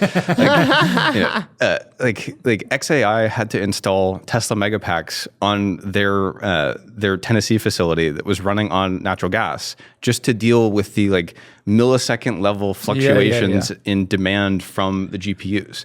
Like if you have like a big spinning mass is great if you want to do something like spin a big mass or like run an incandescent light bulb, but a data center load, like data centers are going to install batteries anyways, just for operational reasons. Yeah, like power control. It's about like if you want like instantaneous as power, like the battery is going to be able to respond at a larger magnitude and more quickly than anything else. Yeah. So you think nuclear is feasible from like a theoretical limits approach. It's more comparable. Your argument is almost radical in that like people are like nuclear from like a physics approach is like radically better, and you're like they're actually kind of like pound for pound. Like you're actually saying they're like 24/7 to 24/7. You probably end up at like similar costs, less distribution. Like maybe solar edges out by a factor of 2. But like if you then take into account like we can get better and better at nuclear and build them on bigger scales, like you kind of like they may just be similar cost. You're going to see automation happen in solar, and you're going to see automation happen in nuclear, and the tech is going to get better. And like from a fundamental resource perspective, there is a ton of nuclear material on Earth. There's like we have plenty of uranium. Like your average rock off the street has more energy in uranium than like in terms of energy density. Just a regular like a crushed granite gravel has a higher energy density than gasoline. There's tons of potential energy from nuclear on Earth, and I don't think that I don't think that the waste is an insurmountable challenge either. I think that like the answer there is you use breeder reactors that you can actually get higher burn up, so you get way more energy out of the same amount of nuclear fuel. You don't have to use much processing. I think there is real potential in the future of nuclear. I just don't think that like the idea that we are going to build hundreds of nuclear reactors very quickly is feasible. It's more of a practical argument than it is a like first principles physics argument. Yeah, I mean there is a first principles physics argument which is a little bit different, which is like okay, if we kind of zoom out on Earth on an energy basis and we go back to like the we've got 173,000 terawatts of sunlight coming in. About a third of that gets reflected. We have about 120,000 terawatts that hits the surface. We're currently at 18 terawatts of primary energy, but the radiative forcing from CO2 is somewhere on the order of about 1,000 terawatts, right? If we built 1,000 terawatts of nuclear on a primary energy, we'll be back at the same amount of heating that we currently have today. And there is a solution to that. It's just that you have same amount of heating? Yeah, the same amount of heating as we're getting from CO2 currently. Oh, like if you look at the radiative forcing from CO2, if you just build that just much unleashing nuclear, that much heat. You're going to and like there is a solution. It's a solvable problem, but the solution is that you have to reject sunlight. So the thing is like really from a fundamental physics perspective, for every watt of heat that you generate on Earth, regardless of where it's coming from, if you want to keep the temperature balance, you have to reject a watt of sunlight because that's the only other source. Like that's the source of energy for the planet. Like we're not going to significantly change the amount of geothermal heat flux coming up from the core. So really, the only lever we have is the sunlight coming in and the long wave radiation coming out. Mm-hmm. And what could you actually build 1,000? What about like a landmass? What would you actually need to do to build 1,000? You terawatts of solar. Of solar? Yeah. So solar is in terms of a like primary energy basis. It's 1 gigawatt per square kilometer. So you need 1,000 square kilometers to do a terawatt on like that. That would be if you had like 100% efficient panels plastered edge to edge on the whole thing. If you have 20% efficiency, you need 5 times as much. If you have 50% row spacing, then it's 10 times as much. So, but the like, I guess one way to look at this is like the total amount of land area that we currently use for like structures, built up things, roads, that kind of stuff on planet Earth is about 1 million square kilometers. So 1 million square kilometers on a primary basis is 1 million gigawatts or 1,000 terawatts of sunlight. Like that's hitting just the like developed parts of the world that we have today. Like the built up areas and like cities and things like that. Is 1,000 terawatts. Is 1,000 terawatts. Yeah. Now that's still like, and that's 1,000 terawatts peak. So it'd be a quarter, that'd be like 250 on an average basis. But the like, I guess an interesting point to bring in here is that most of the energy that's needed to run civilization is actually already solar. So almost all of the energy that we use, if you look at primary basis, primary energy on the like the real like physical basis of like energy before conversion losses, it's all sunlight for growing plants for farming. Yeah. We have 48 million square kilometers of farmland. which is about 10,000, 12,000 terawatts of sunlight that is powering that. So like 12,000 terawatts of sunlight, 18 terawatts of primary energy. Right. So you're saying 1,000 terawatts are hitting developed lands, but we're using 12,000 in agriculturally. Yeah, I mean the numbers there would be it's 1,000. Like if you take 1,000 watts per square meter, but really it's over 4 because you have to account for capacity factor. Right. But it's like 250 terawatts of sunlight hitting all of the developed areas, and about 10,000 hitting our agricultural land, compared to like 18 of primary energy that we use today. So another way to look at that is like, if you wanted to have as much energy, and you would get this in electricity, right? If you wanted to have as much energy on a primary energy basis, we would have to capture 18 over 250, right? So less than a tenth of the sunlight that is hitting existing built up areas. Wait, can you say that again? Did you guys catch that? I'm like, how many roofs need? I mean, yeah, another way to look at this is like you could, I had a post on this a while ago, and I'm blanking on the exact numbers here, but like rooftops and parking lots alone in the U.S. provide more than enough space to generate. Like we would generate more than our current, roughly 4,000 terawatt hours a year if we covered all of our existing rooftops in solar panels, rooftops and parking lots. So that's 18 terawatts. But no, so the 18 terawatts is like global primary energy. I was like, this figure would be for the U.S. Or another way to look at this is like, on average, the power density of solar in terms of like watts per square meter, it's 1,000 watts at the primary resource, but then after adjusting for efficiency and capacity factor, you're about 50 watts. But the average building, like a residential building in the US, is about 15 watts. The average commercial building is about 25 watts per square meter. So a single layer of solar panels on average is going to produce equivalent to the energy demand of like 2 stories of commercial or 3 stories of residential building. Yeah, right. So you're saying just by covering our existing building stock, we get like much of the way there as far as feeding existing power consumption. Yeah, on a volumetric basis, we could generate an excess of electricity. There's still going to be mismatches, and we'll still need some dispatchable capacity. I'm still just trying to compare to like, I called Alex Epstein a mouth breather. So like you can't do better than we're doing currently with fossil fuels because of warming. How, like, could we take 100x leap in, like, go to 180 or 1,800 terawatt hours per year in primary energy consumption, or production with solar, and like not use a ton of land? Like what would be like the land mass required to actually do that? Yeah, so you're basically saying we can go like 1-to-1 now in like developed areas, but like what if I want to like 100x what we're currently consuming? So if you have 1% of the Earth's surface area, 100x, what are you inventing over here? Bitcoin, baby. No, I'm kidding. Well, I mean, I think like 100xing humanity's energy supply is a lot less ridiculous than it may at first sound. Like we've done this before. Like 100x would only be, that's a 10x per person and a 10x in population. Like that. So you're like, that's crazy. And you're like, it's actually not that crazy.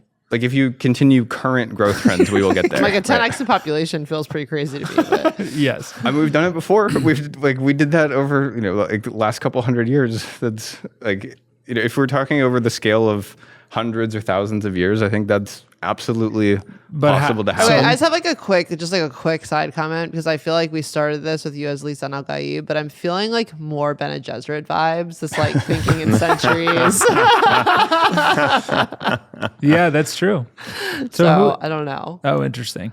But I do think this is like a very our plans. I was like, I don't think I've ever like thought about this in like millennial timelines, like millennium timelines before. And that's why I love, and it's really, it's like really like breaking, very fundamental. Yeah. And what I love about it is when people are talking on those timescales, they're always like, nuclear is always the clear answer, and you're like, actually, it's not really.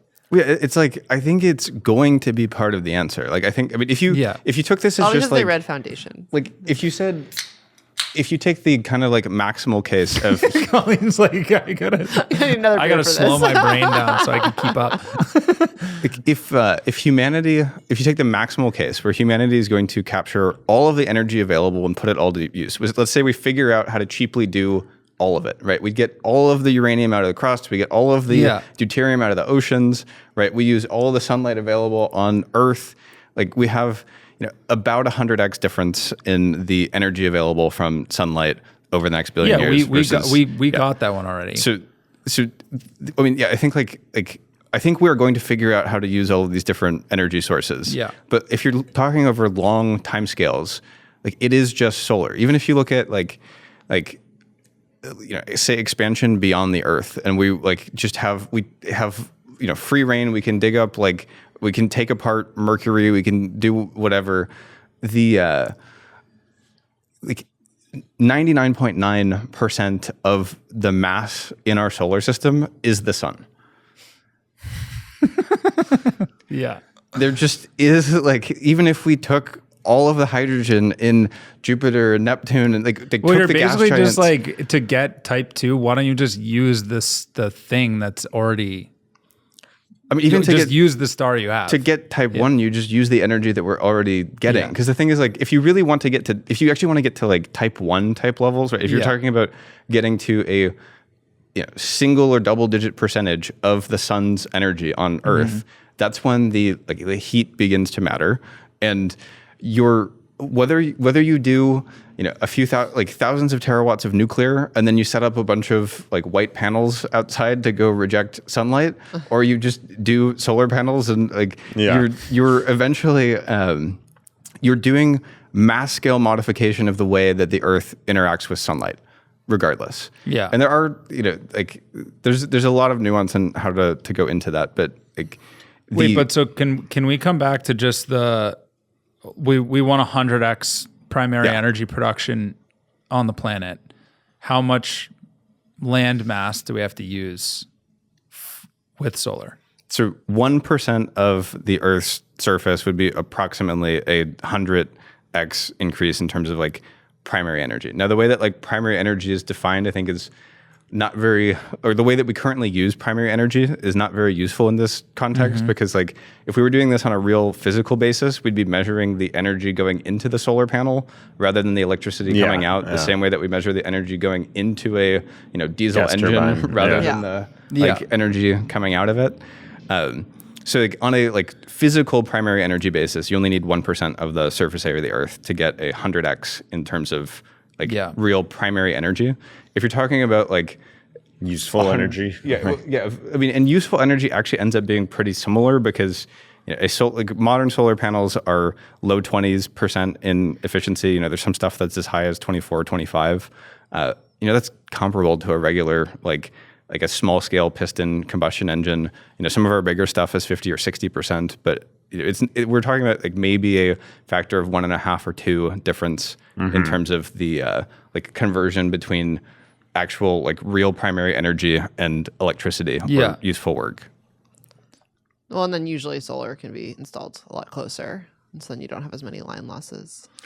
Yeah, I mean, I mean, line losses are not a huge portion. It's more the cost of the cost of capex. the capex on the actual system. So I think I kind of want to string together, because I know you work with the Abundance Institute. Have you read Ezra Klein, the Abundance book? I have not, no. You don't read everything with the word abundance in it? I do not. This may be controversial, but I think in the book, they're do desalination and biofuel, basically do all vertical farm, and so a lot of what you're saying, I think, rejects a lot of that thinking. We have 12,000 terawatts of sunlight to agriculture. Yeah. To do the equivalent in vertical farming sounds insane. It's insane. No, it is insane. Wait, so what is the what is the abundance argument of vertical farming? I don't even know. I didn't read it. I think the vertical farming example is more of kind of like a. Think creatively. Yeah, it's not. I'm not sure if they're necessarily making the literal case for vertical farming. I think they're just kind of saying this is a highly energy consumptive thing that we could do if our energy were cheap. Like I think it's more of a like mechanism. But even on that argument. level, you're like, it's dumb. Well, if you take, so I think 3 of the examples from the book were desalination, like synthetic chemical fuels, and vertical farming, and there are massive differences in the energy intensity of those 3 things. Like desalination is already possible and practical today. Yeah. Like there are entire countries that run 100% on desalinated Yeah. water. Like water. Water is not that energy intensive to desalinate, so it's roughly on the order of about 3 kilowatt hours of electricity per cubic meter, which is about the amount of water that an American household would use in a day. So 3 kilowatt hours would be like a tenth of the electricity consumption of a household. So it's like meaningful. It's like lighting or something, but it's not like for What about to vertically farm for that home? So vertically farming, right? Like there are some efficiency gains you can possibly get relative to just outside farming. Like, there are a lot of things that we can make improvements to, but there are also areas where you lose. So, for example, if you wanted to run you wanted to produce the same amount of corn using a nuclear power plant and a vertical farm versus just growing the corn outside, you're losing about 2/3 of your primary energy in the conversion process initially. And then you're losing, something like another 50% or so in the LEDs. And then your actual photosynthesis is not that efficient either. Like natural photosynthesis, I think, is about 1%. And you can get a little bit better than that with a spectrally selective LED. But we're talking about massive, massive quantities of energy that on a completely different scale. Like desalination would be a rounding error on our current energy use to provide everybody on the planet with 100% desalinated water. To provide all of our food with vertical farms, we're talking about orders of magnitude growth in the amount of energy we would need. And it's a similar extension to like chemical fuels. So I think chemical fuels are in between where it's completely doable. Like if we wanted to make all of our aviation fuel from synthetic fuels, it's a tiny amount of our energy supply. It would be more expensive than just getting them out of the ground. So I don't whether we end up... sorry, go ahead. Yeah, I think whether we end up doing that or not is going to be a question of policies. Like I think some of that's going to happen in Europe. I think but I don't think that I don't think we're going to make synthetic fuels purely on a cost basis relative to bringing them out of the ground, at least not any time in the near future. Is there any world? Yeah, is there an aviation fuel is one thing. That's a relatively small source of demand. Natural gas, right? Is there any world where we're synthesizing $6 of MMBTU natural gas?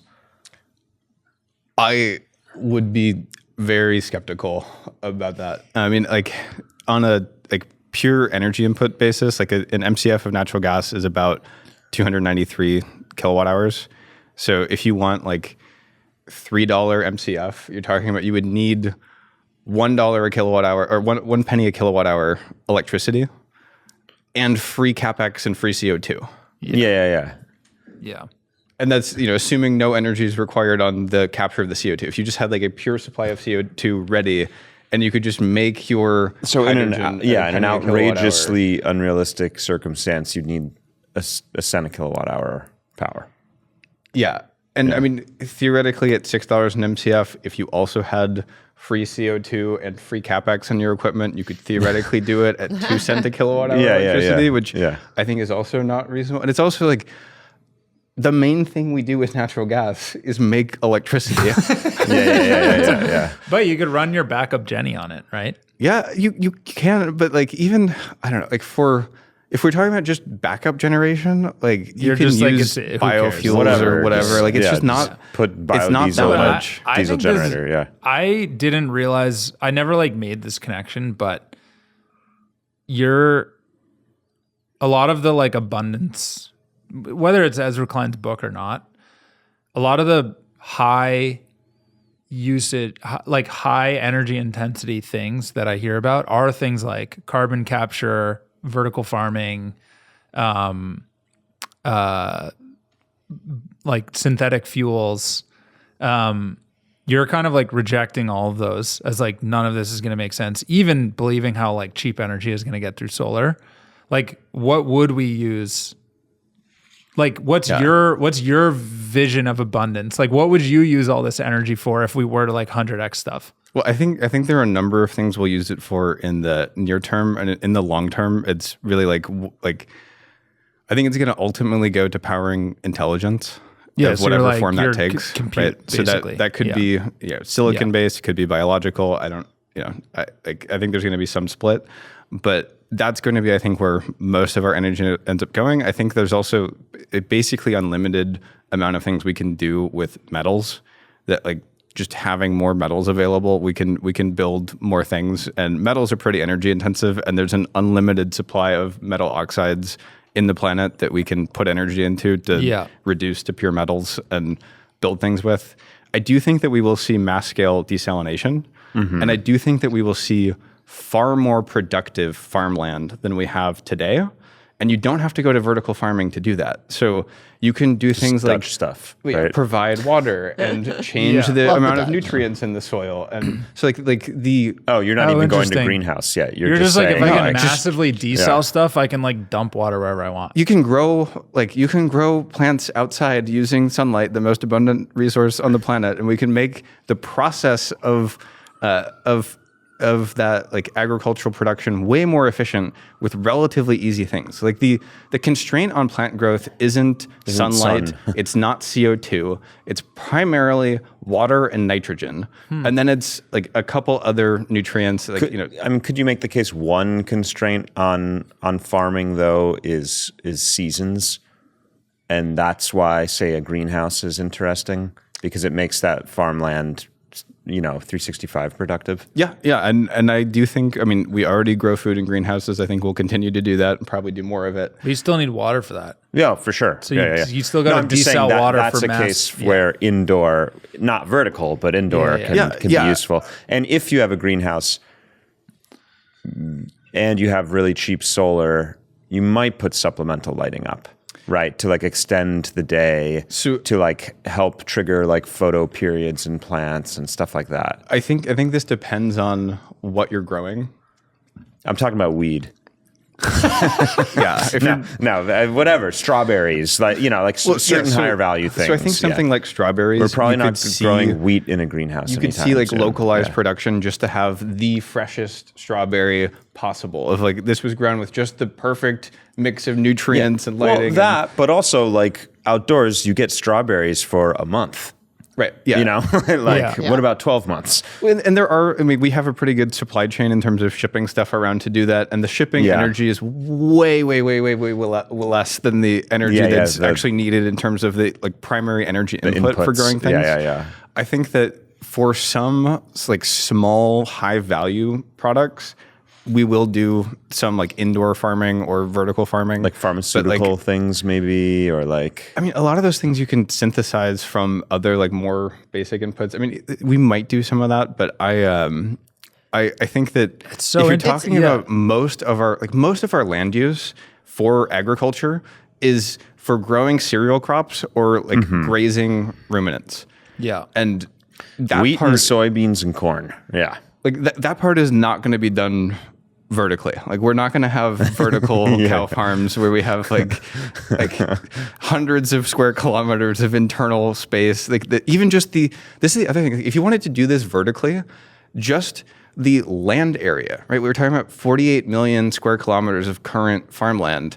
That's 48 times all of our other land use combined. Like imagine all of that in buildings.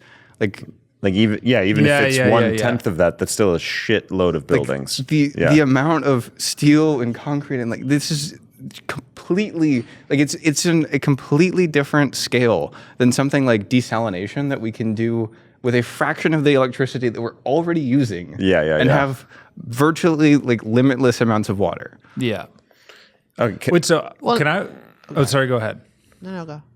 No. I have a talked left enough. turn to take, so please. Well, I just want to like synthesize what try to like. Yeah. What you're saying is actually again very interesting and radical in how like simple it is. Which you're like, what we would do with lots of energy is like more water and more metal. Like just keep doing the things we're doing. Just like well, it'll just be like More. way easier and cheaper and abundant and like.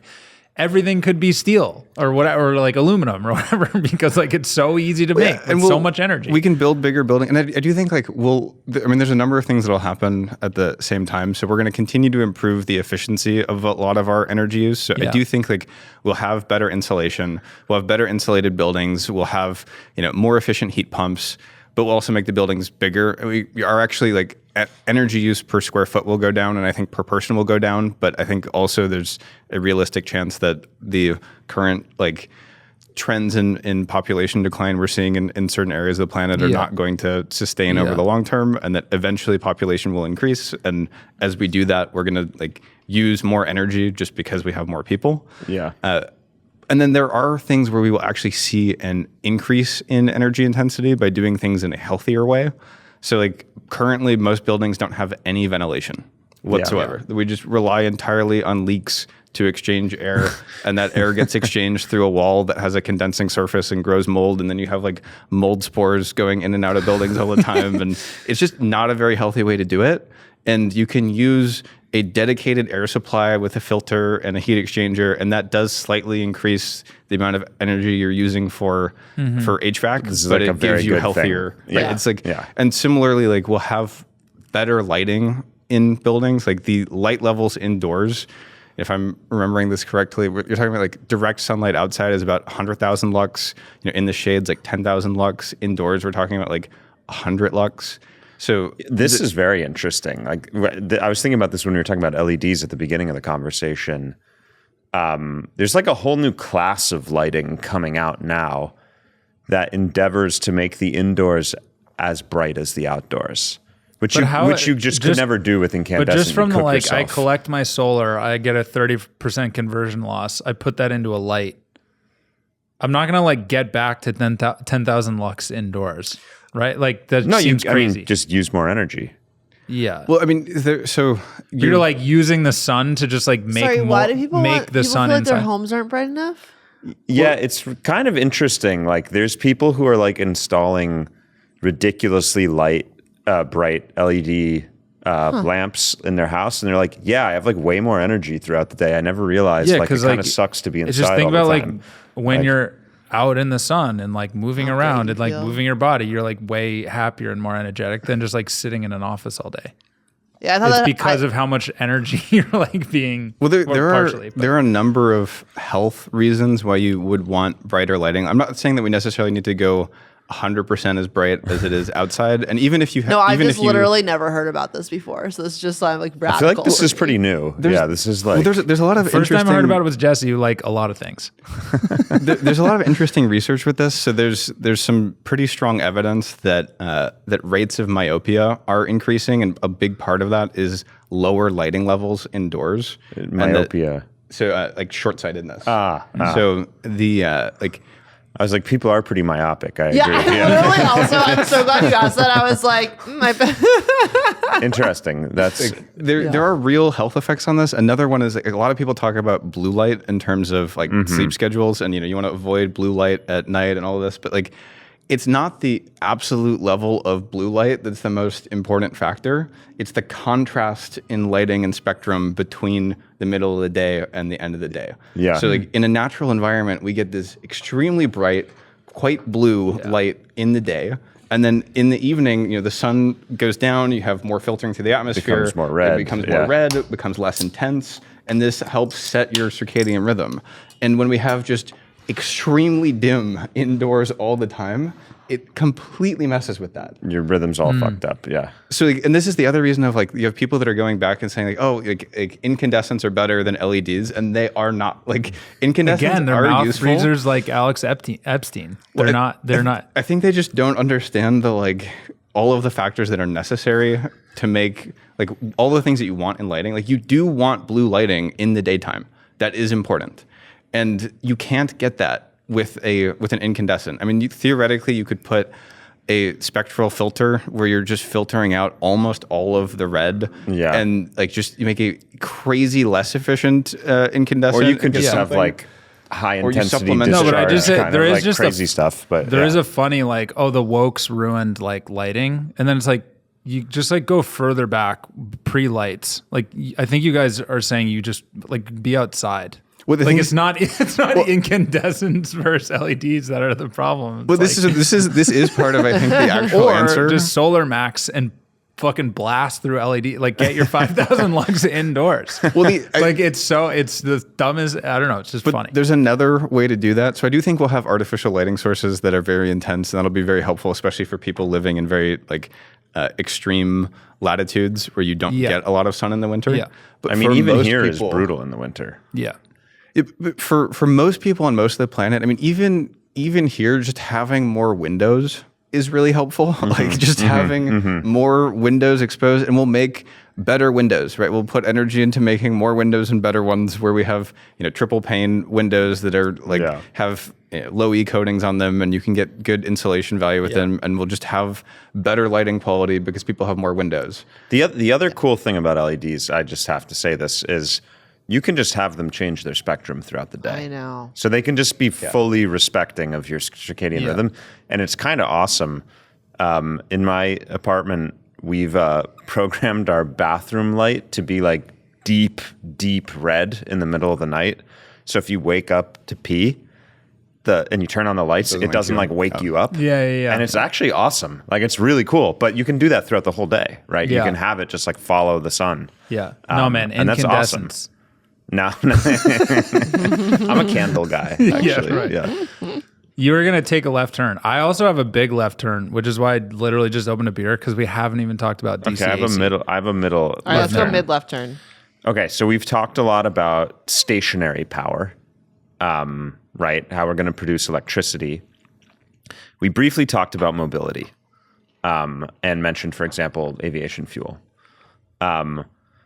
When I try to think about mobility in the U way, in the like fundamental millennia sort of way, and also I've been reading Foundation.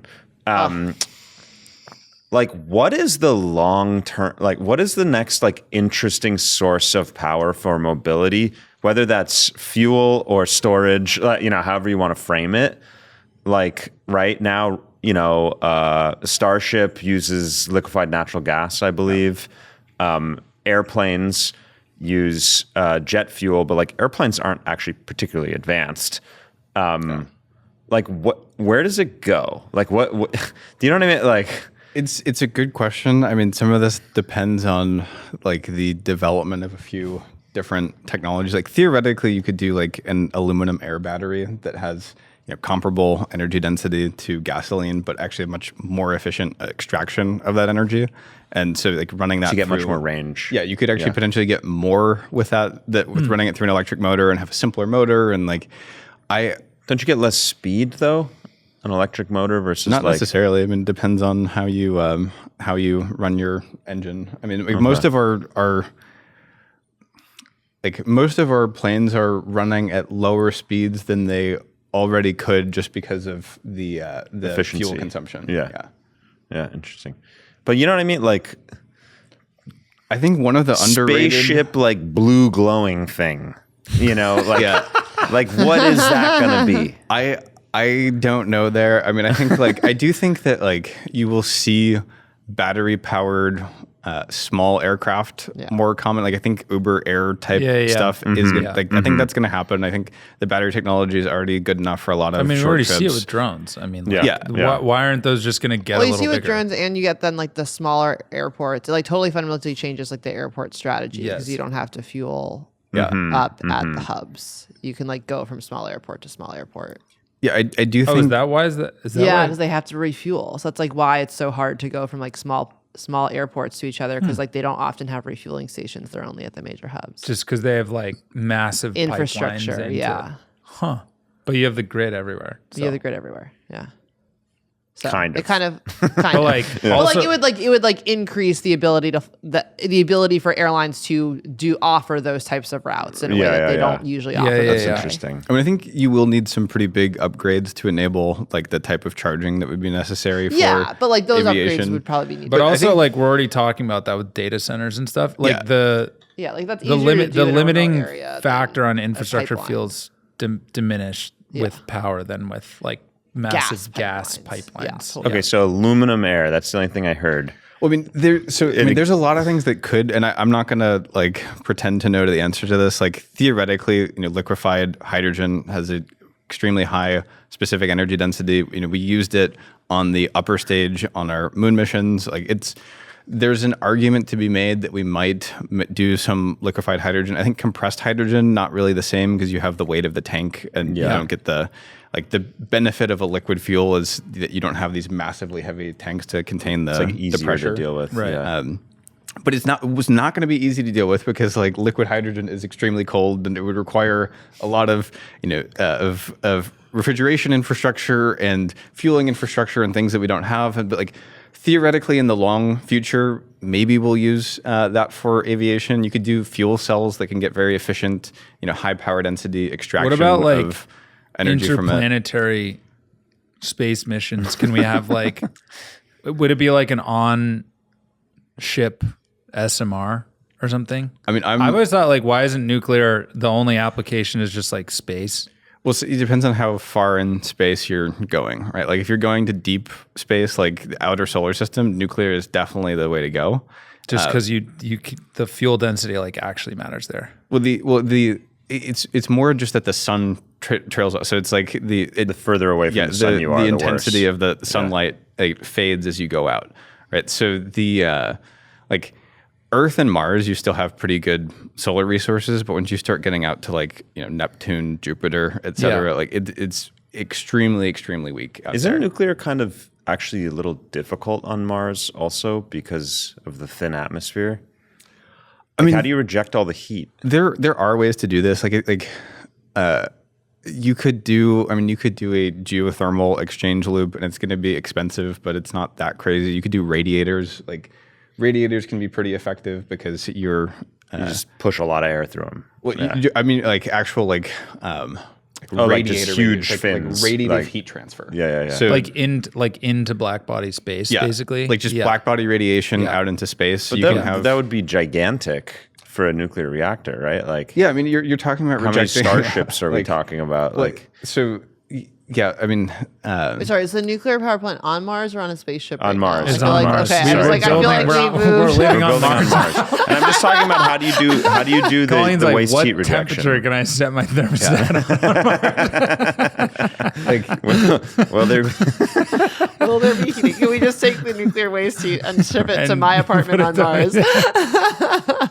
yeah, I mean, I don't have the figures for this off the top of my head, but like the physics that of how you would look at this is like your black body radiation scales with the fourth power of temperature of like absolute temperature. Yeah. So relatively small differences in temperature can give you a lot of radiative power. Yeah. So I think like that's a practical way. I don't know in terms of like the thickness of the Martian atmosphere, how realistic it is to use like nuclear to to reject nuclear heat into the atmosphere versus doing radiators versus doing like rejecting it into the ground.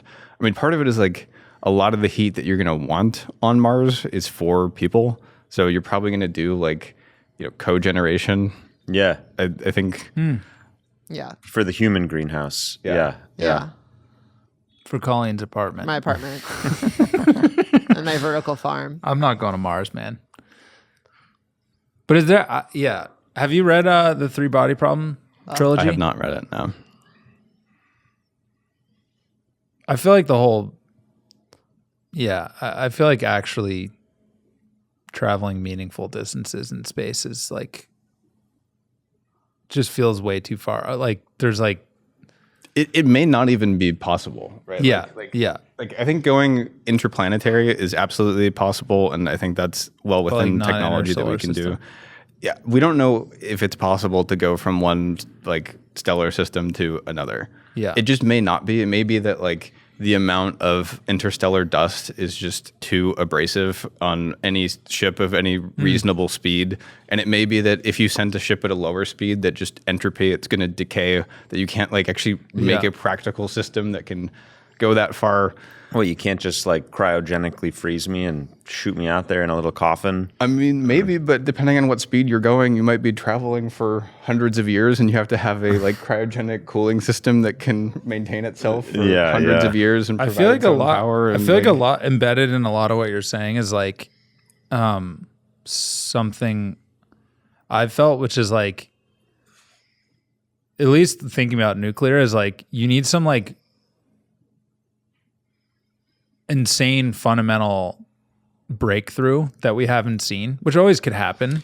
So like it's like isolated to nuclear, but you're almost, when I hear you in the aggregate talking about like what we're going to use all this energy for, like not very optimistic about like interplanetary, you're kind of like bearish on a lot of the more forward looking. You're almost like the limits of the physics that we have are already like, we can kind of see the horizon in a way. I think on a lot of stuff, yes. And I think, but even that is still extremely exciting. It's like, okay, a 4x in global energy gets everybody on the planet to the energy abundance of an American. Yeah, Right? we're so rich. Yeah, that's pretty awesome, right? Like, if you think on like I like that it doesn't feel black pilled either. Well, like if you have like on a primary energy, or like, say take electricity first, right? I think the average American's about 1.3 kilowatts per person, right? So like the you need roughly 6 or 7 kilowatts of solar panels gets you like an American level of energy abundance. Like that's an amount that's being produced in China today for $1,000. Like $1,000, and like you need to add some storage, and it's not perfectly the same. But like the difference between having no electricity and having like on average the amount of electricity of an American and generally pretty high availability in like the global South, like that's a huge difference. Yeah. And not that much money to make it happen. I think It's actually incredibly cheap. It's incredibly cheap, especially if you think about like, and again, I'm obviously in an ideal world, like it would be 100% reliable, whatever, however percent reliable the U.S. grid is, et cetera, et cetera. But I remember back when I was like a microgrid analyst talking to some company that was installing, like solar. They had like a little community microgrid like in some Caribbean island. And then they were like, yeah, like if someone just like uses too much power, we just like flip them off. And then like the hurricane was coming. They're like, yeah, we're just like moving some solar panels off the racking to like store them. And I just think too, like if you're talking about how do you do it cheaply and how do you do it quickly, to some extent, like there's the V1, which is get people really cheap power that works like 95% of the time. Well, yeah, I mean, you're going to have some level of power availability 100% of the time. It's just there's going to be some differential. Wait, so I would just want to unpack. You're saying something interesting. You're like, if you think about our conception of like solar deployment, it's like doubly certified, like 180 mile an hour wind, like rated racking. And you're like, if you're just like giving someone 6 to 7 panels, you can just like throw them out there. They give you what you need. And then when like there's a storm coming, you just like pack them up and move them. I'm just saying, like, I think like we think a lot about like deployment of electricity as like reaching, and I'm not saying we shouldn't necessarily think about it this way, but like as like reaching like American or like quote unquote like Western standards of power generation. And sometimes I think that holds us back to like actually deploying energy. Yes. Because then you get, and I think this is actually like, I very quickly like refreshed myself on the other things in abundance that I feel like I had talked about with people, which was like we have done so much around like increasing safety and permitting and things that I actually think are important, but like we've probably swung too far in one, like the other way, right? Like we had, where's the balcony solar? Yeah, where's the balcony solar, right? And so, I don't know. I just feel like if we do more like things like balcony solar and just be like, so get some panels out there, like you could do that in a reasonable way and like create a lot more abundance quickly. And then with like a significant increase in electricity, people can then do more things, which then can like presumably bolster and like allow them to better enable that and like make that more reliable over time. Yeah. I don't know. We tend to think like we must do everything exactly right the first time versus this like incrementalism. Just start slapping. Which is how like the grid started anyway, right? We started with like, let's have some light bulbs sometimes. Yeah. Right? Let's just start slapping solar everywhere. Yeah. Well, I think there's a number of interesting threads to pull on that. I mean, generally, like this whole conception of okay, you need fossil fuels like for the the developing world. We're like the solar panels, that's for rich people, and like really these people, they need cheap, reliable power, like proper energy. It's actually the opposite. Yeah, well, it's like there's a number of things wrong with this. One is that like it is actually way cheaper to get extremely high availability of electricity from solar and storage on most of the planet than like the German perspective of like the 10x difference in summer and winter production is not the case when you're at the equator. In most of the world. Right, like Yeah. for most of the planet's surface area, that is just not remotely true. Especially for the most of the world that is in energy poverty. Right. Yeah. Right. The people who need this most, right, have and then there's so many other things that we take for granted in our infrastructure that like if you think of building from scratch, Yeah. it's just it like to build a new coal plant and transmission and distribution and all the meters and have all the people who read the meters and have all the people who who send out the bills and collect the bills and the whole like that whole system is like there's a massive bureaucracy and like a huge amount of capital that's sunk into the system that we're running today that just isn't feasible on most of the planet. And then even the alternatives here, it's like, okay, you have people who are running like distributed diesel generators that don't have reliable diesel supply. You have people who are like distilling their own crude oil over like a bonfire to get fuel and like selling, like buying fuel in water bottles on the side of the road. Like it's not as simple as like you just go down to the Buc-ee's or the Exxon and like get gas. Like you're talking about like supply chains going out to rural parts of the world that do not have the fuel supply infrastructure. Taking like Colleen's comment further is like, it's weird. The lens people always bring, like when we talk about DERs, we're like, oh, you don't need wires anymore. And everyone's just like, that's so like, it's like a frivolous comment in a lot of ways, but like in 90% of the world, If you don't it's have like, wires, then like it's just like radically exactly what's going to enable like massive adoptions of like much more energy consumption. Yeah. Because you can just bring the panel and the battery anywhere and you don't need any infrastructure. Well, and you see this happening even in places that do have power grids. So like in Pakistan, they're importing gigawatts of solar panels because the power grid is expensive and unreliable. And you see this all over the place in the global south. Like I have a friend who builds microgrids in Africa and people are buying like solar powered lights, even people that have a power pole next to their house because either the grid power is too expensive, too unreliable, or the interconnection is too expensive. And like there's all sorts of practical problems that you can just completely subvert by buying your own solar and storage. Yeah. And the the vast majority of the things that people are going to want to use power for, especially immediately, you can enable with very, very cheap infrastructure. It's things like... Sorry, go ahead. Like people want to have, even before something like air conditioning, they just want a cold drink. So like a little cooler. Yeah, like a mini fridge. Huge deal. Yeah. Right? It's like television. It's charging, cell phones and not having to go to the village over in order to pay someone to charge your phone. It's eventually, I think, e-mobility, first at small scale of things like, motorcycles and bicycles and, like light trucks and light cars. Like those are the things that people are going to want. You know who's going to sell all that shit to them? China. Yeah. Like they all want like oil. Does that make you so mad? No, not at all. It just like it makes me so mad when I think of all the like things. The fact that we invented solar and lithium ion and China owns it. It's stupid. It's very stupid. Like no, they don't really. No, it's more. It's like an underrated. When you think of, you connect the dots from like, okay, we don't need to build power grids anymore. You can just like buy solar and storage. And and then like the trading relationship you're going to have with a country who like makes all of it versus like American hegemony came from, we owned all this oil, like supply chains, basically. Like we provided access to cheap energy to the world. It's just like, let that play out over 50 to 100 years. Well, I also think there's a pretty big difference in the like dynamics around, like if you're an oil importing country, you may have a few months in geologic storage. Right. Maybe.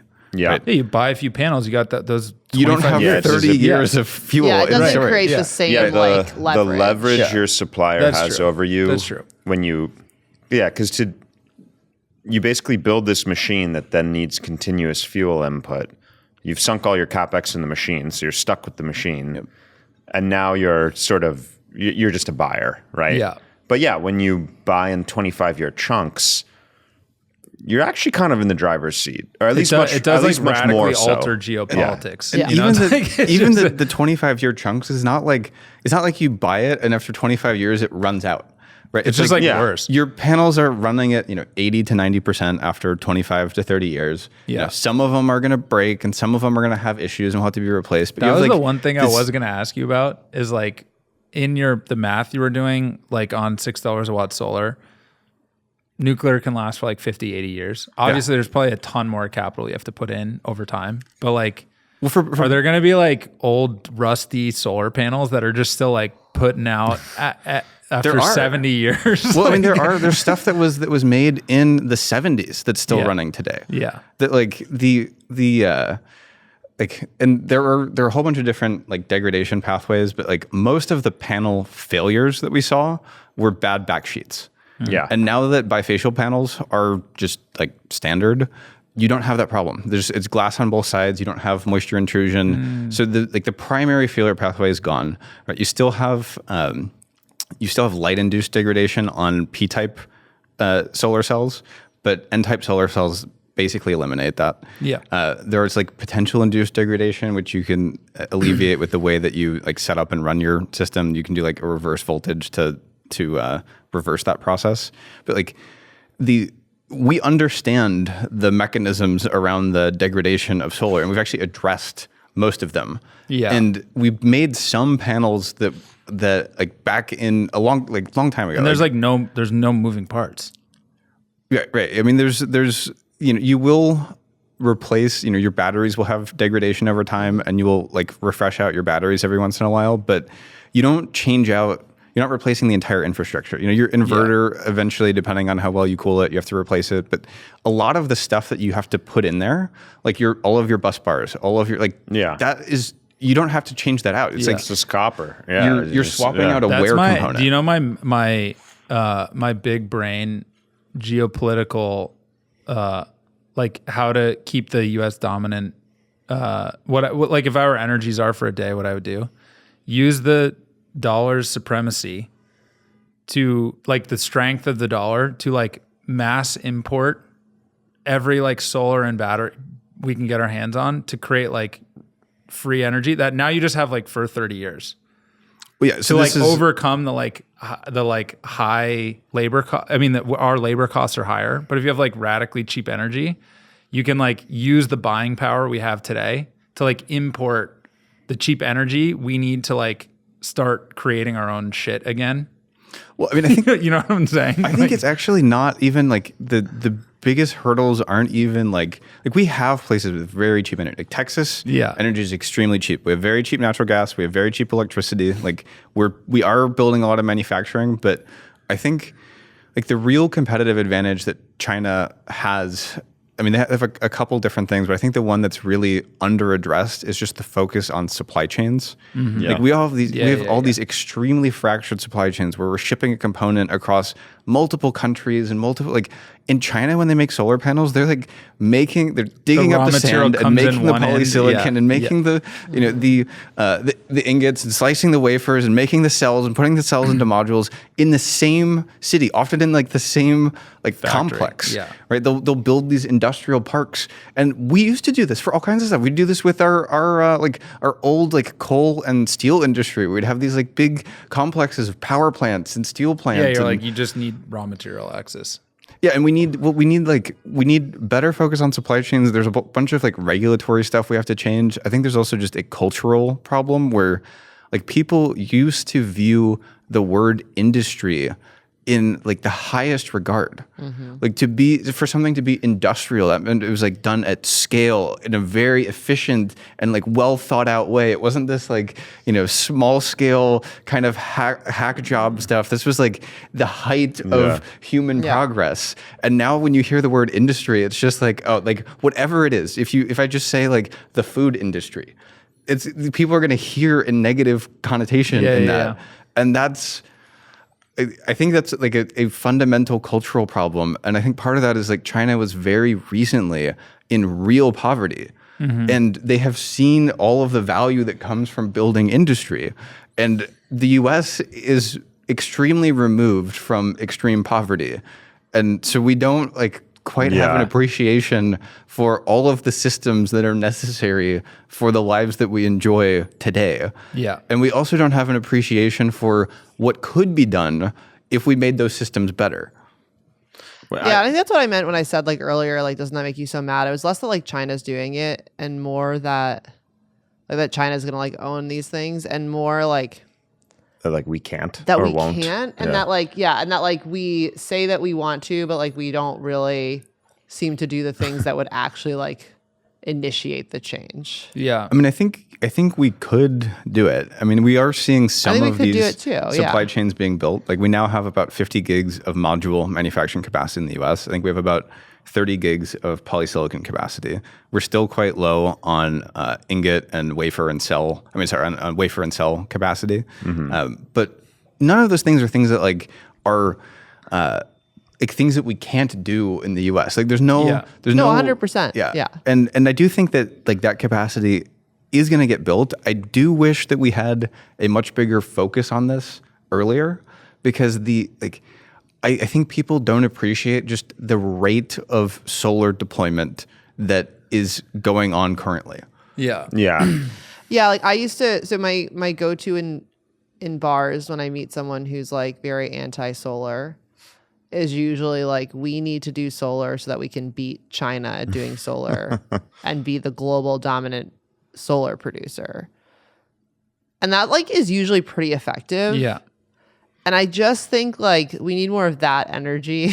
Well, I think part of in this the is solar also narrative. I think we need to versus understand like, why do people not like solar still? And like that's going to make us lose. That's not just going to like not do solar. Like the US not doing solar doesn't mean that like everyone else doesn't do solar. It actually just means that we are now just not part of the global solar market. Yeah. Well, I think that's a really good point. And also like I think people need to understand that China is installing more solar than the rest of the world combined. Right. This is not I've seen 100%. these people talking about these like not like a scheme. They're trying to make our grid unreliable while they're building I don't think coal any of plants. that, to be clear. Right, no, I know you don't. Right, but like there are these Yes. there are these people that'll say this of like, oh, they're building coal. Well, it's like, well, actually last year the fastest growing slice of the generation in absolute terms, not in percentage terms, was solar. It was the largest contributor to new generating, new generation in the last year. And the exponential growth on this is the thing that I think people just don't understand. Like people for the longest time were saying solar, it's like not even 1%. It's like, oh, well, it's not even 2%. Like, oh, well, it's not even 7%. Oh, well, it's like, but the like, so if you want to have like, so if you look at literally the solar in like companies, 10 years, how fast it's growing, it's going to like be This is what I think is the real thing of like the scalability of solar, especially once you start adding automation into this, is just like you're not going to be able to pump out nuclear plants at this sort of rate. Like China in the last 2 years built as much solar as like all of their nuclear. Yeah. They built half of like the amount of solar they built in the last 2 years is equivalent to half of the nuclear generation in the US that we built over decades. Yeah. They built it in 2 years from solar, and the solar is still growing exponentially. Like if you look at internal like Chinese solar industry targets, like what the manufacturers think the market is going to be like at like 2030, they're talking about like 2, 3, 4 gigawatts, or sorry, 2, 3, 4 terawatts of solar on a DC basis. Where does that exponential curve go? Like, if you carry it out like 50, 100 years, you think of like the transition of, you see the use of primary energy in oil, and the chart just goes like, it's like biomass is here, and then like there's a big bump from coal, and then petroleum just like blows out.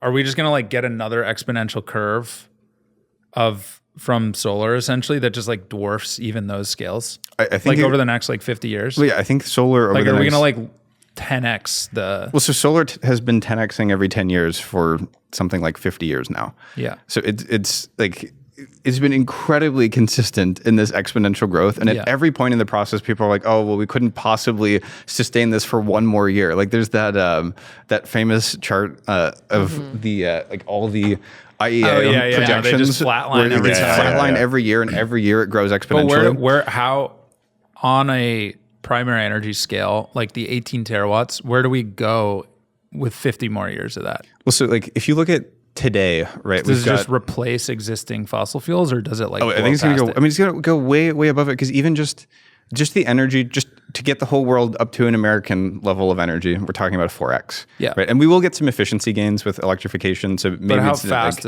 do we get there? I think it's going to happen quite rapidly. So I think that there will eventually be a declining part to the S curve, like a decelerating growth. But I think that people are. Like, I mean, people have obviously been way too fast to call that for the entire history of solar. And I think, like, realistically, we still have quite a bit of exponential growth left. But do you think that happens in our lifetime? That the cap? We've 4x. Will we 4x? Oh, definitely. Yeah, I think in our lifetimes for sure. So, like, in the next 50 years, if you had to guess, what is solar's primary energy production? I think solar, so currently today, right, I think we've got about 1.6 terawatts of solar or so, right, on Earth, like total. And we're 10xing every 10 years, roughly, right? So, at that same growth rate, that's our total primary energy in a decade. There's still a capacity factor on that, right? So, like, that's on a DC basis, right? Yeah. But also there's the fact that solar is providing electricity, which is more valuable than just like chemical energy. Yes. So there's a loss factor on the right. So I think that by 2040 it'll be comparable to like current energy on the planet today. I think by 2050, just from solar. I think by 2050 it's going to well exceed it. I do think that like I don't know where to call where that starts decelerating. I think that like depends on a lot of things. Depends on what happens with AI and automation. Like if we get really good install automation, like nobody had to like round up and centrally plan. We're gonna go farm 48 million square kilometers of farmland. It was just farming is profitable. I'm gonna go do that. And so like I think you could see massive deployments of solar farms. Driven by all sorts of demands. I think the intelligence question on like what happens with AI energy demand. I think in the near term, a lot of things may be overestimated, but like over the long term, there's an unlimited amount of energy we can pour into intelligence. Like there's no visible end in sight of what is useful there. Yeah. Okay, I have another question prompted by Isaac Asimov. So right in the book, there's a big space tower, right? So that you don't have to land your spaceships. They can just like, just like stick you in the tower and then send you down on the elevator, right? Space elevators? Yeah. And then at a different point, there's like rings around the planet that they built. And while reading this, all I could think was like a democracy could never do this, right? Like these are like 100-year projects, like no one's going to get on board. People will hate it like a quarter of the way through. Now that's all kind of silly, but when talking about like massive scale of manufacturing and industry in China, like I saw the video recently of like the new, I think CATL factory, and it's fucking gigantic. Like it is crazy. The BYD one that's like the size of San Francisco. Oh yeah, it's BYD. Yeah. It's the size of San Francisco to make batteries. Yeah, like gigafactories are like a small block in the it's like crazy. BYD factory basically. And like, I just can't imagine a private American corporation ever doing that. It's really hard for me to imagine now. And I know China's not like full blown communism anymore, but it's still like a high touch, high industrial policy country, right? It's a high industrial policy country. Yeah. High touch. Yeah, I like that. I don't know. It's just something I can't help but think about. Like when the scales we're talking about, like, so I think like there's like an ingredient missing to do that. Yeah. I mean, I think there's a few ingredients missing. There's like, like it's part of this is policy. Part of this is like, we've just absolutely wrapped ourselves in red tape. Part of this is cultural. And I think you're 100% right that people do not appreciate the difference in scale here, where like the rate, like China's still growing exponentially on their solar deployments. Yeah. The targets for what their solar and battery manufacturing capacity, I'm not saying that they're necessarily 100% going to use all of that, domestically in their country, but what that could do, right? If you take 2 terawatts of solar and about 8 terawatt hours of storage, that's an entire US worth of electricity generation. That's like 4,000 terawatt hours a year of 24/7 solar power. They're going to be able to make that every single year. What is fucking when? By like 2030. Like this is extreme. That's the craziest thing I've ever heard. This is like that actually, of all the things you've said that blown my mind, I've like that's fucking insane. This is like current capacity announced and under development. Even the stuff that like they're making today, like, and not all of this is utilized at 100%. And like, I'm not saying that for certain, crank that much if you're talking about industrial capacity, it's like that's not like that's how much oil we get out of the ground. That's like 30 years of oil.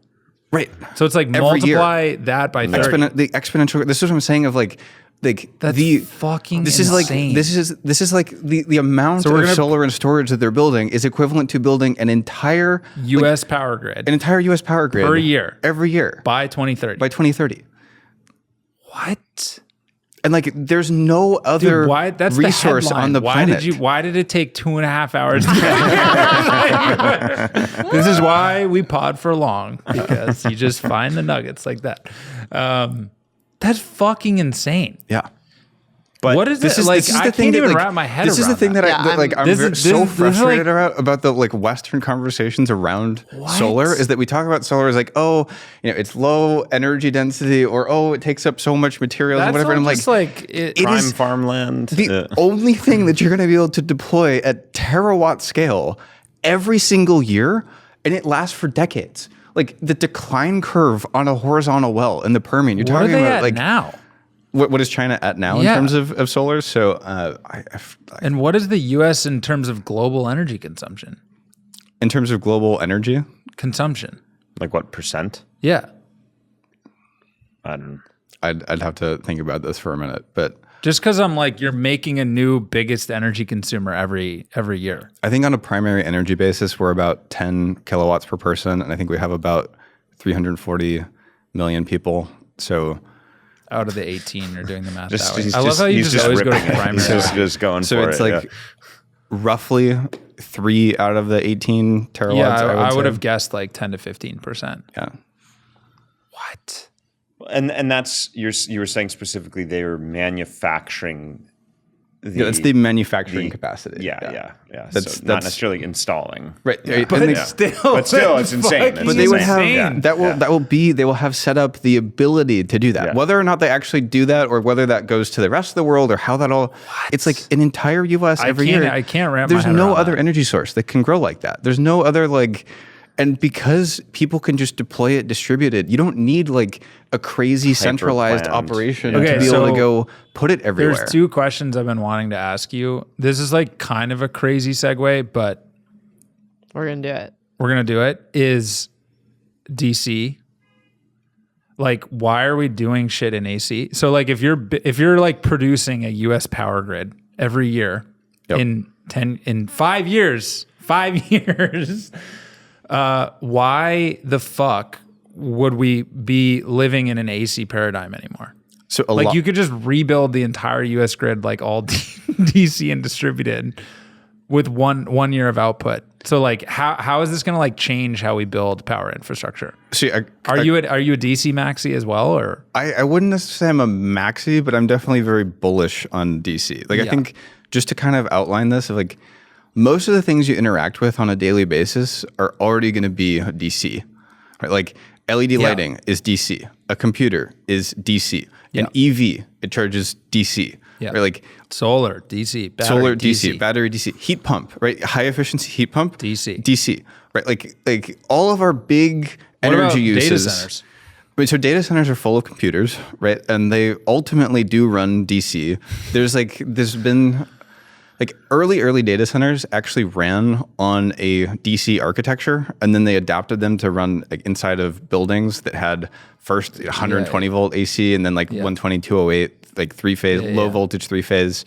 And there's kind of been this like progressive change, and you're now. But ultimately, like the servers are DC. Yeah, the servers are DC, and you're now seeing like End DC use at is the rack always level, DC. and like you're seeing basically the DC go from it used to be just the actual like chips in the computer are running DC, and now it's like at the rack level or even at like the row level you're having DC, and then you're seeing more and more integration on a DC basis. Yeah. And there's a ton of efficiency benefits to that, right? Like when you run things AC, you get inductive losses because you have this changing like electric current, which creates a changing magnetic field, which induces a current. So like you create your own losses inside the wires by having this like changing like electrical direction. All right. And you can eliminate that going DC. But then also DC, you're like, for the same peak voltage and same like peak current, you're running a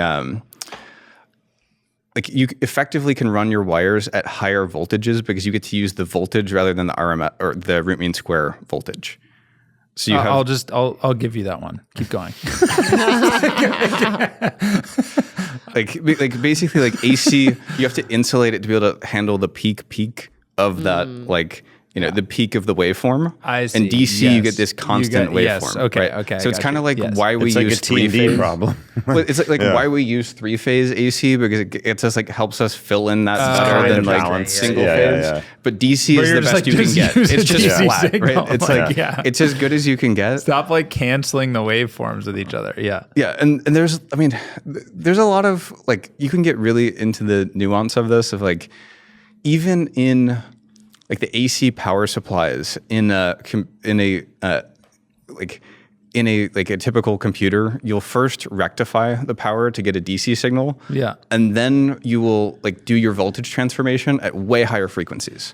Like 60 hertz is a terrible frequency to do a lot of that because you need like a lot of capacitors to be able to smooth out that power. Yeah. So like a lot of your like solid state transformations are already happening with a DC input anyways.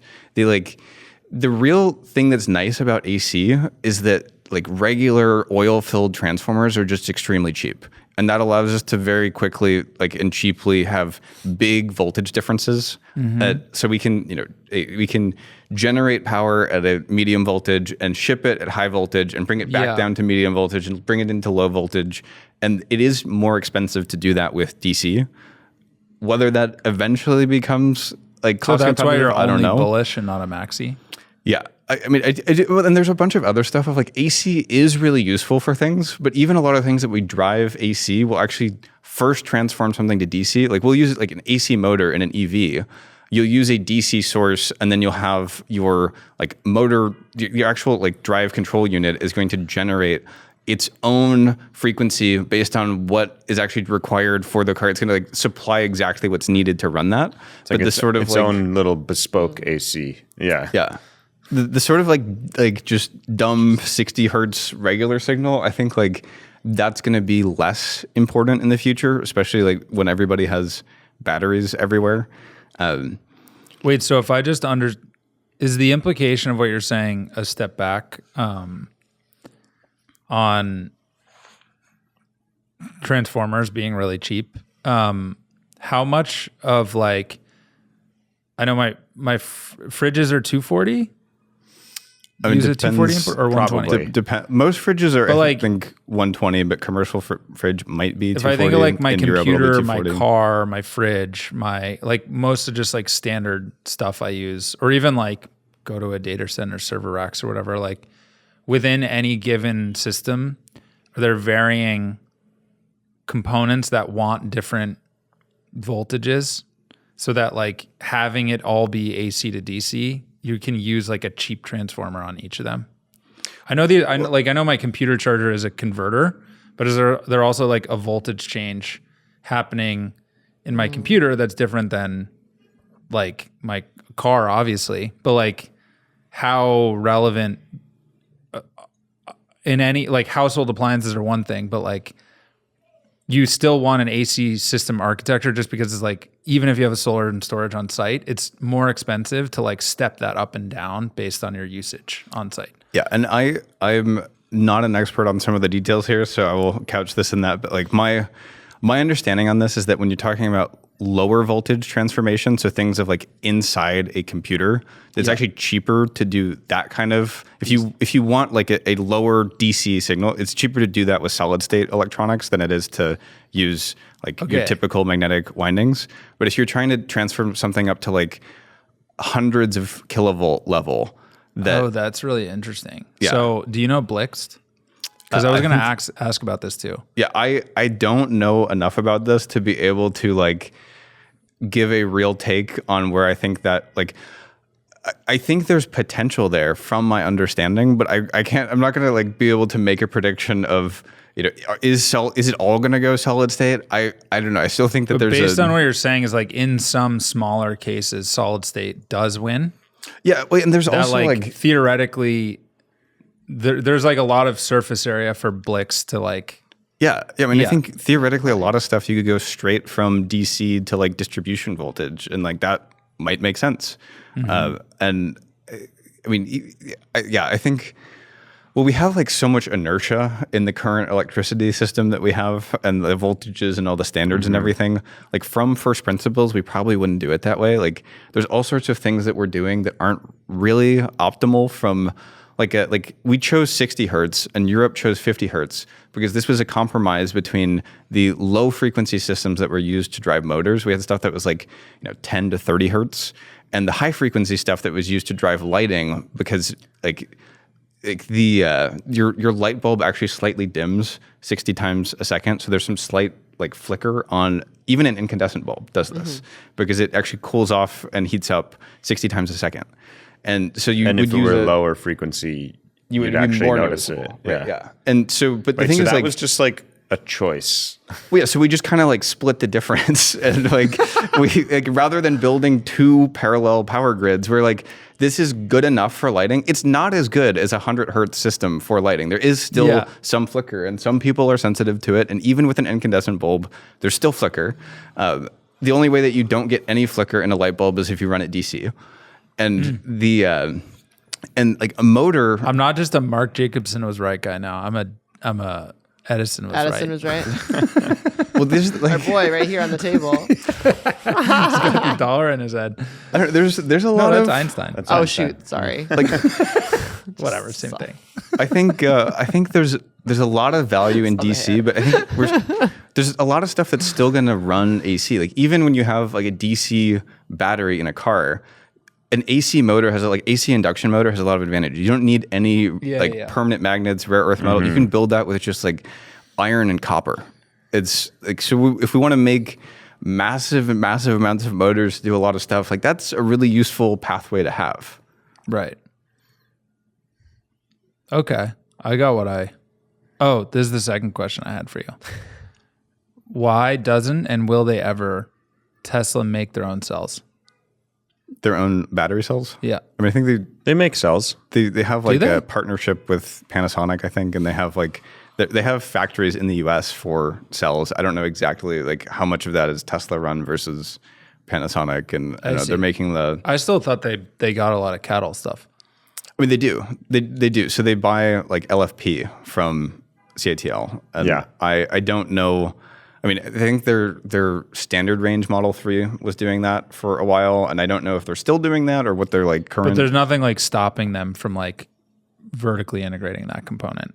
Yeah, I mean, most of their NMC batteries are made by either Tesla or Panasonic, and I don't know. So the that would exact be for the details, S and the X, right? and the long range Model 3 and performance Model 3. And How cheap can they get, Tesla?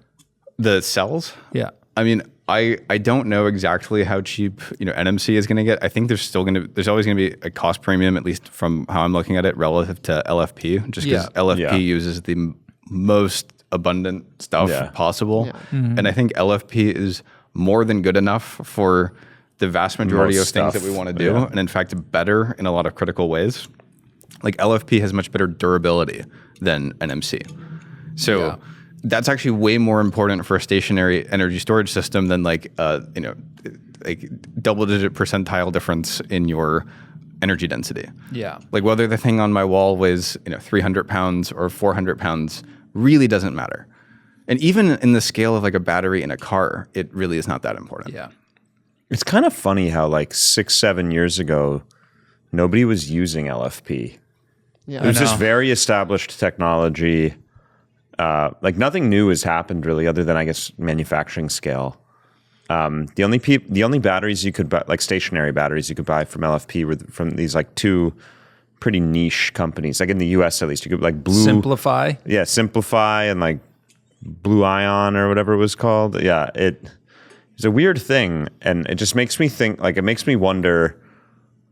Is there another one of those? Like bifacial is another one, where it's like suddenly all the panels were bifacial. Well, I do think that there's some stuff in the pipeline like that, and like you remember those LFP batteries that people used to buy for EV conversions, like the yellow ones. That, with the little like terminal things. Yeah. Like I think there are some nuances in like development, so it's not like the general technology is still LFP, but there's differences in the electrodes and the way that the process happens. Like the battery's energy density has improved, material use has gone down. There's a lot of things that fed into the cost difference. Part of that is just scale, that like you're doing it at larger scale, but there are a lot of like real technical innovations that are just like more detailed components of the system than just like the broader technology. And we're seeing similar stuff on solar. Like, generally it's all silicon based solar panels that have scaled, but it's like, we used to have these like aluminum BSF, like the BSF like cells, the back surface field that had like an aluminum layer on the back, and then you went to PERC, and then you have like now TOPCon is growing, and the people are now looking at like heterojunction versus back contact, and like always these like weird improvements. Yeah. But what about like the big leaps? Like, are you like a perovskite guy? I am not a perovskite guy. I don't really get it either. I would love to see it work, but I'm very skeptical on the longevity and durability. Yeah. I mean, I do think like in general, like going to multi-junction cells obviously is going to make better use of the spectrum, but there's a lot of detail on that is not so like cut and dry. For example, you have to, if you run your two cells in series, you have to match the ampacity of the two cells. Otherwise, you're limited by the lower performing cell. So as the spectrum of sunlight changes over the course of the day or over the course of the year with the angle of the sun, like you may match those cells for a perfectly clear day in the middle of the summer and then actually end up limiting your performance at other times. And so there's all of these different considerations you have to take into account when you start going into multi-junction that, like we use multi-junction in space, but like space has the same spectrum all the time. Right. But there's no atmospheric filtering. You're just like orbiting and you're direct with the sun all the time. And those are like completely different. Those are generally like gallium arsenide based, and you have these like much more expensive processes where you have to grow pure crystals of these elements on thin films, and despite the fact that it doesn't take very much material, requires very expensive equipment. And like maybe one day we'll get better at doing that stuff, but it hasn't happened really in a very long time. And so, I mean, I think silicon is already, like we have solar cells that are just pure like silicon solar cells that are 27% efficient today. And like you put them in a module and they lose a little bit going from cell to module. But we are like That's pretty darn good. Like not that long ago, like when I first started looking at solar, we were at like 10 or 12%. Yeah. So we've doubled the efficiency of the panels in like the last 10 to 15 years. Mm-hmm. What about sodium ion? Is that interesting to you? It is interesting. I think that the people were screaming way too much about the scarcity of lithium relative to how scarce lithium actually is on the planet. Mm-hmm. And as soon as there was a price signal for people to go produce lithium, they did. Well, what was that guy, he had a sodium ion company and he just like shut it down and returned the capital to investors and posted about like what changed. Oh, really? He basically was like, doesn't make sense anymore. And I think one of them was like, we thought lithium would stay scarce. He like listed like what changed in the world that now we've like changed our thesis, which I thought was pretty cool. I don't know a lot about the company, but I do think that there are. Although Darren, the Unigrid, they're very focused on just safety applications, which I think does like which is interesting because I think that one company was like, we thought it could get cheaper, but Unigrid is just like safety, like it's just more safe. It's so just like a performance thing. Yeah. Yeah, it's really like for want. that quote performance benefit, people will pay. Well, there are a number of like different performance benefits. Another one is like low temperatures. They typically perform better. So you potentially don't need as much heating of the batteries. So maybe if you're in a northern area, like a northern climate, It's like better for your car or whatever. Yeah, it might be better for your car. Might be better for like a grid scale storage system where you just have less in terms of HVAC costs. Like there might be some use cases. And I do think that there's also value in having the option in terms of supply chains. Like a lot of the equipment and a lot of the processes are just the same as lithium ion, and there are some differences, like graphite versus hard carbon, and like differences in the processes, not like perfectly plug and play. But if you build out an industry like based on like you can like if for whatever reason lithium became scarce for some period, I don't think it's ever going to become scarce indefinitely, but like if you saw some massive growth in demand for lithium and then the price of lithium goes up and then you have some ability to shift production over to sodium ion, like that could be quite valuable. Yeah. I mean, even if you look at like it's been a while since I looked at this calculation, but like on total planetary scale, like if you wanted to store like all of the energy in the sunlight on Earth, we have plenty of lithium on the planet. Yeah. But there is also just like sodium is extremely easy to get, and we have tons of like sodium hydroxide is a massive input for all sorts of industries already. What just happened? Do you guys have anything else? I feel like I could just keep prompting you and you would just like drop bombs consistently. Is there anything you wanted to talk about that we haven't talked about? There's one thing that I remember on the like microgrids and like looking at like development of solar and over most of the planet. So I do think that a lot of those areas are going to end up installing solar and storage without there being a grid there. Mm-hmm. But I think in the long term they will build grids. Yeah, agreed. Because there's like value. Like there are some people who think that we're just going to go to networking. Yeah, it's just it's trade. It's like I think it's just going to change how we build grids. Absolutely, like both bottoms up and from where we are, it's going to gradually alter how we build infrastructure. I say the same of like big, quote, utility scale DERs, like big off-grid industrial stuff will eventually just become the hub of some new grid. Yeah. It won't be off-grid forever. Like that's just extremely unlikely. Like something will connect to it. Someone will move next door. Like I just think the grid's going to be fractal. So like you're going to have giant utility scale solar storage gas. You're going to have like solar storage gas in a hub that like a home in that hub will also have solar storage gas. So you have like huge solar storage gas. Then you have like a hub that has solar storage gas. And then you have like a home in that hub that also has solar storage gas. And so it's just like fractally built out based on like the like efficiency trade-offs of the capex of those assets in those areas versus like T&D capacity effectively. Yeah, and differences in load profile. Like people forget, like we built out a 765 kV transmission system for coal plants just because you get to then build a bigger coal plant and serve a customer base that has on average a higher load factor. So you get to run your plant at a higher capacity factor. Yeah. And like it's, I think, we're going to see a higher percentage of electricity being generated locally and consumed or like used locally. But then I think we're also going to see more, high voltage Like big transmission. crazy stuff.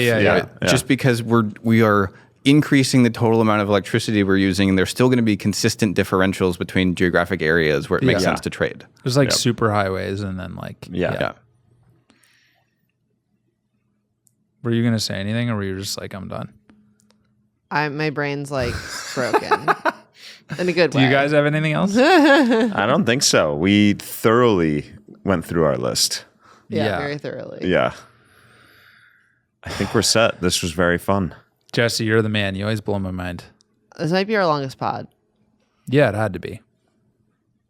We knew it was like, gonna be. I'm saying it like deservedly so. Oh yeah, no, we kind of went in expecting it was going to take this long, Yeah. and it did. It was a little slow to start, but we If you're still here, you're a real one. You'll hear more from Jesse. Yeah, we got to bring you back. Where do we been find fun you? What's hanging your out. what's your do your plug right now? I mean, I don't really have anything to plug here. Other Go than, buy a battery and sign up for a free night's playing in Texas. Yeah, I mean, you can find me on Twitter if you want to like check out my stuff. It's just Jesse Peltan. But check out the Abundance Institute. We're doing policy stuff, like trying to get like clear a bunch of red tape, make it easier to build DERs. Like there's I don't really have a lot of stuff to plug, but That's I pretty love good it. right I love it. there. It's great. Thanks, man.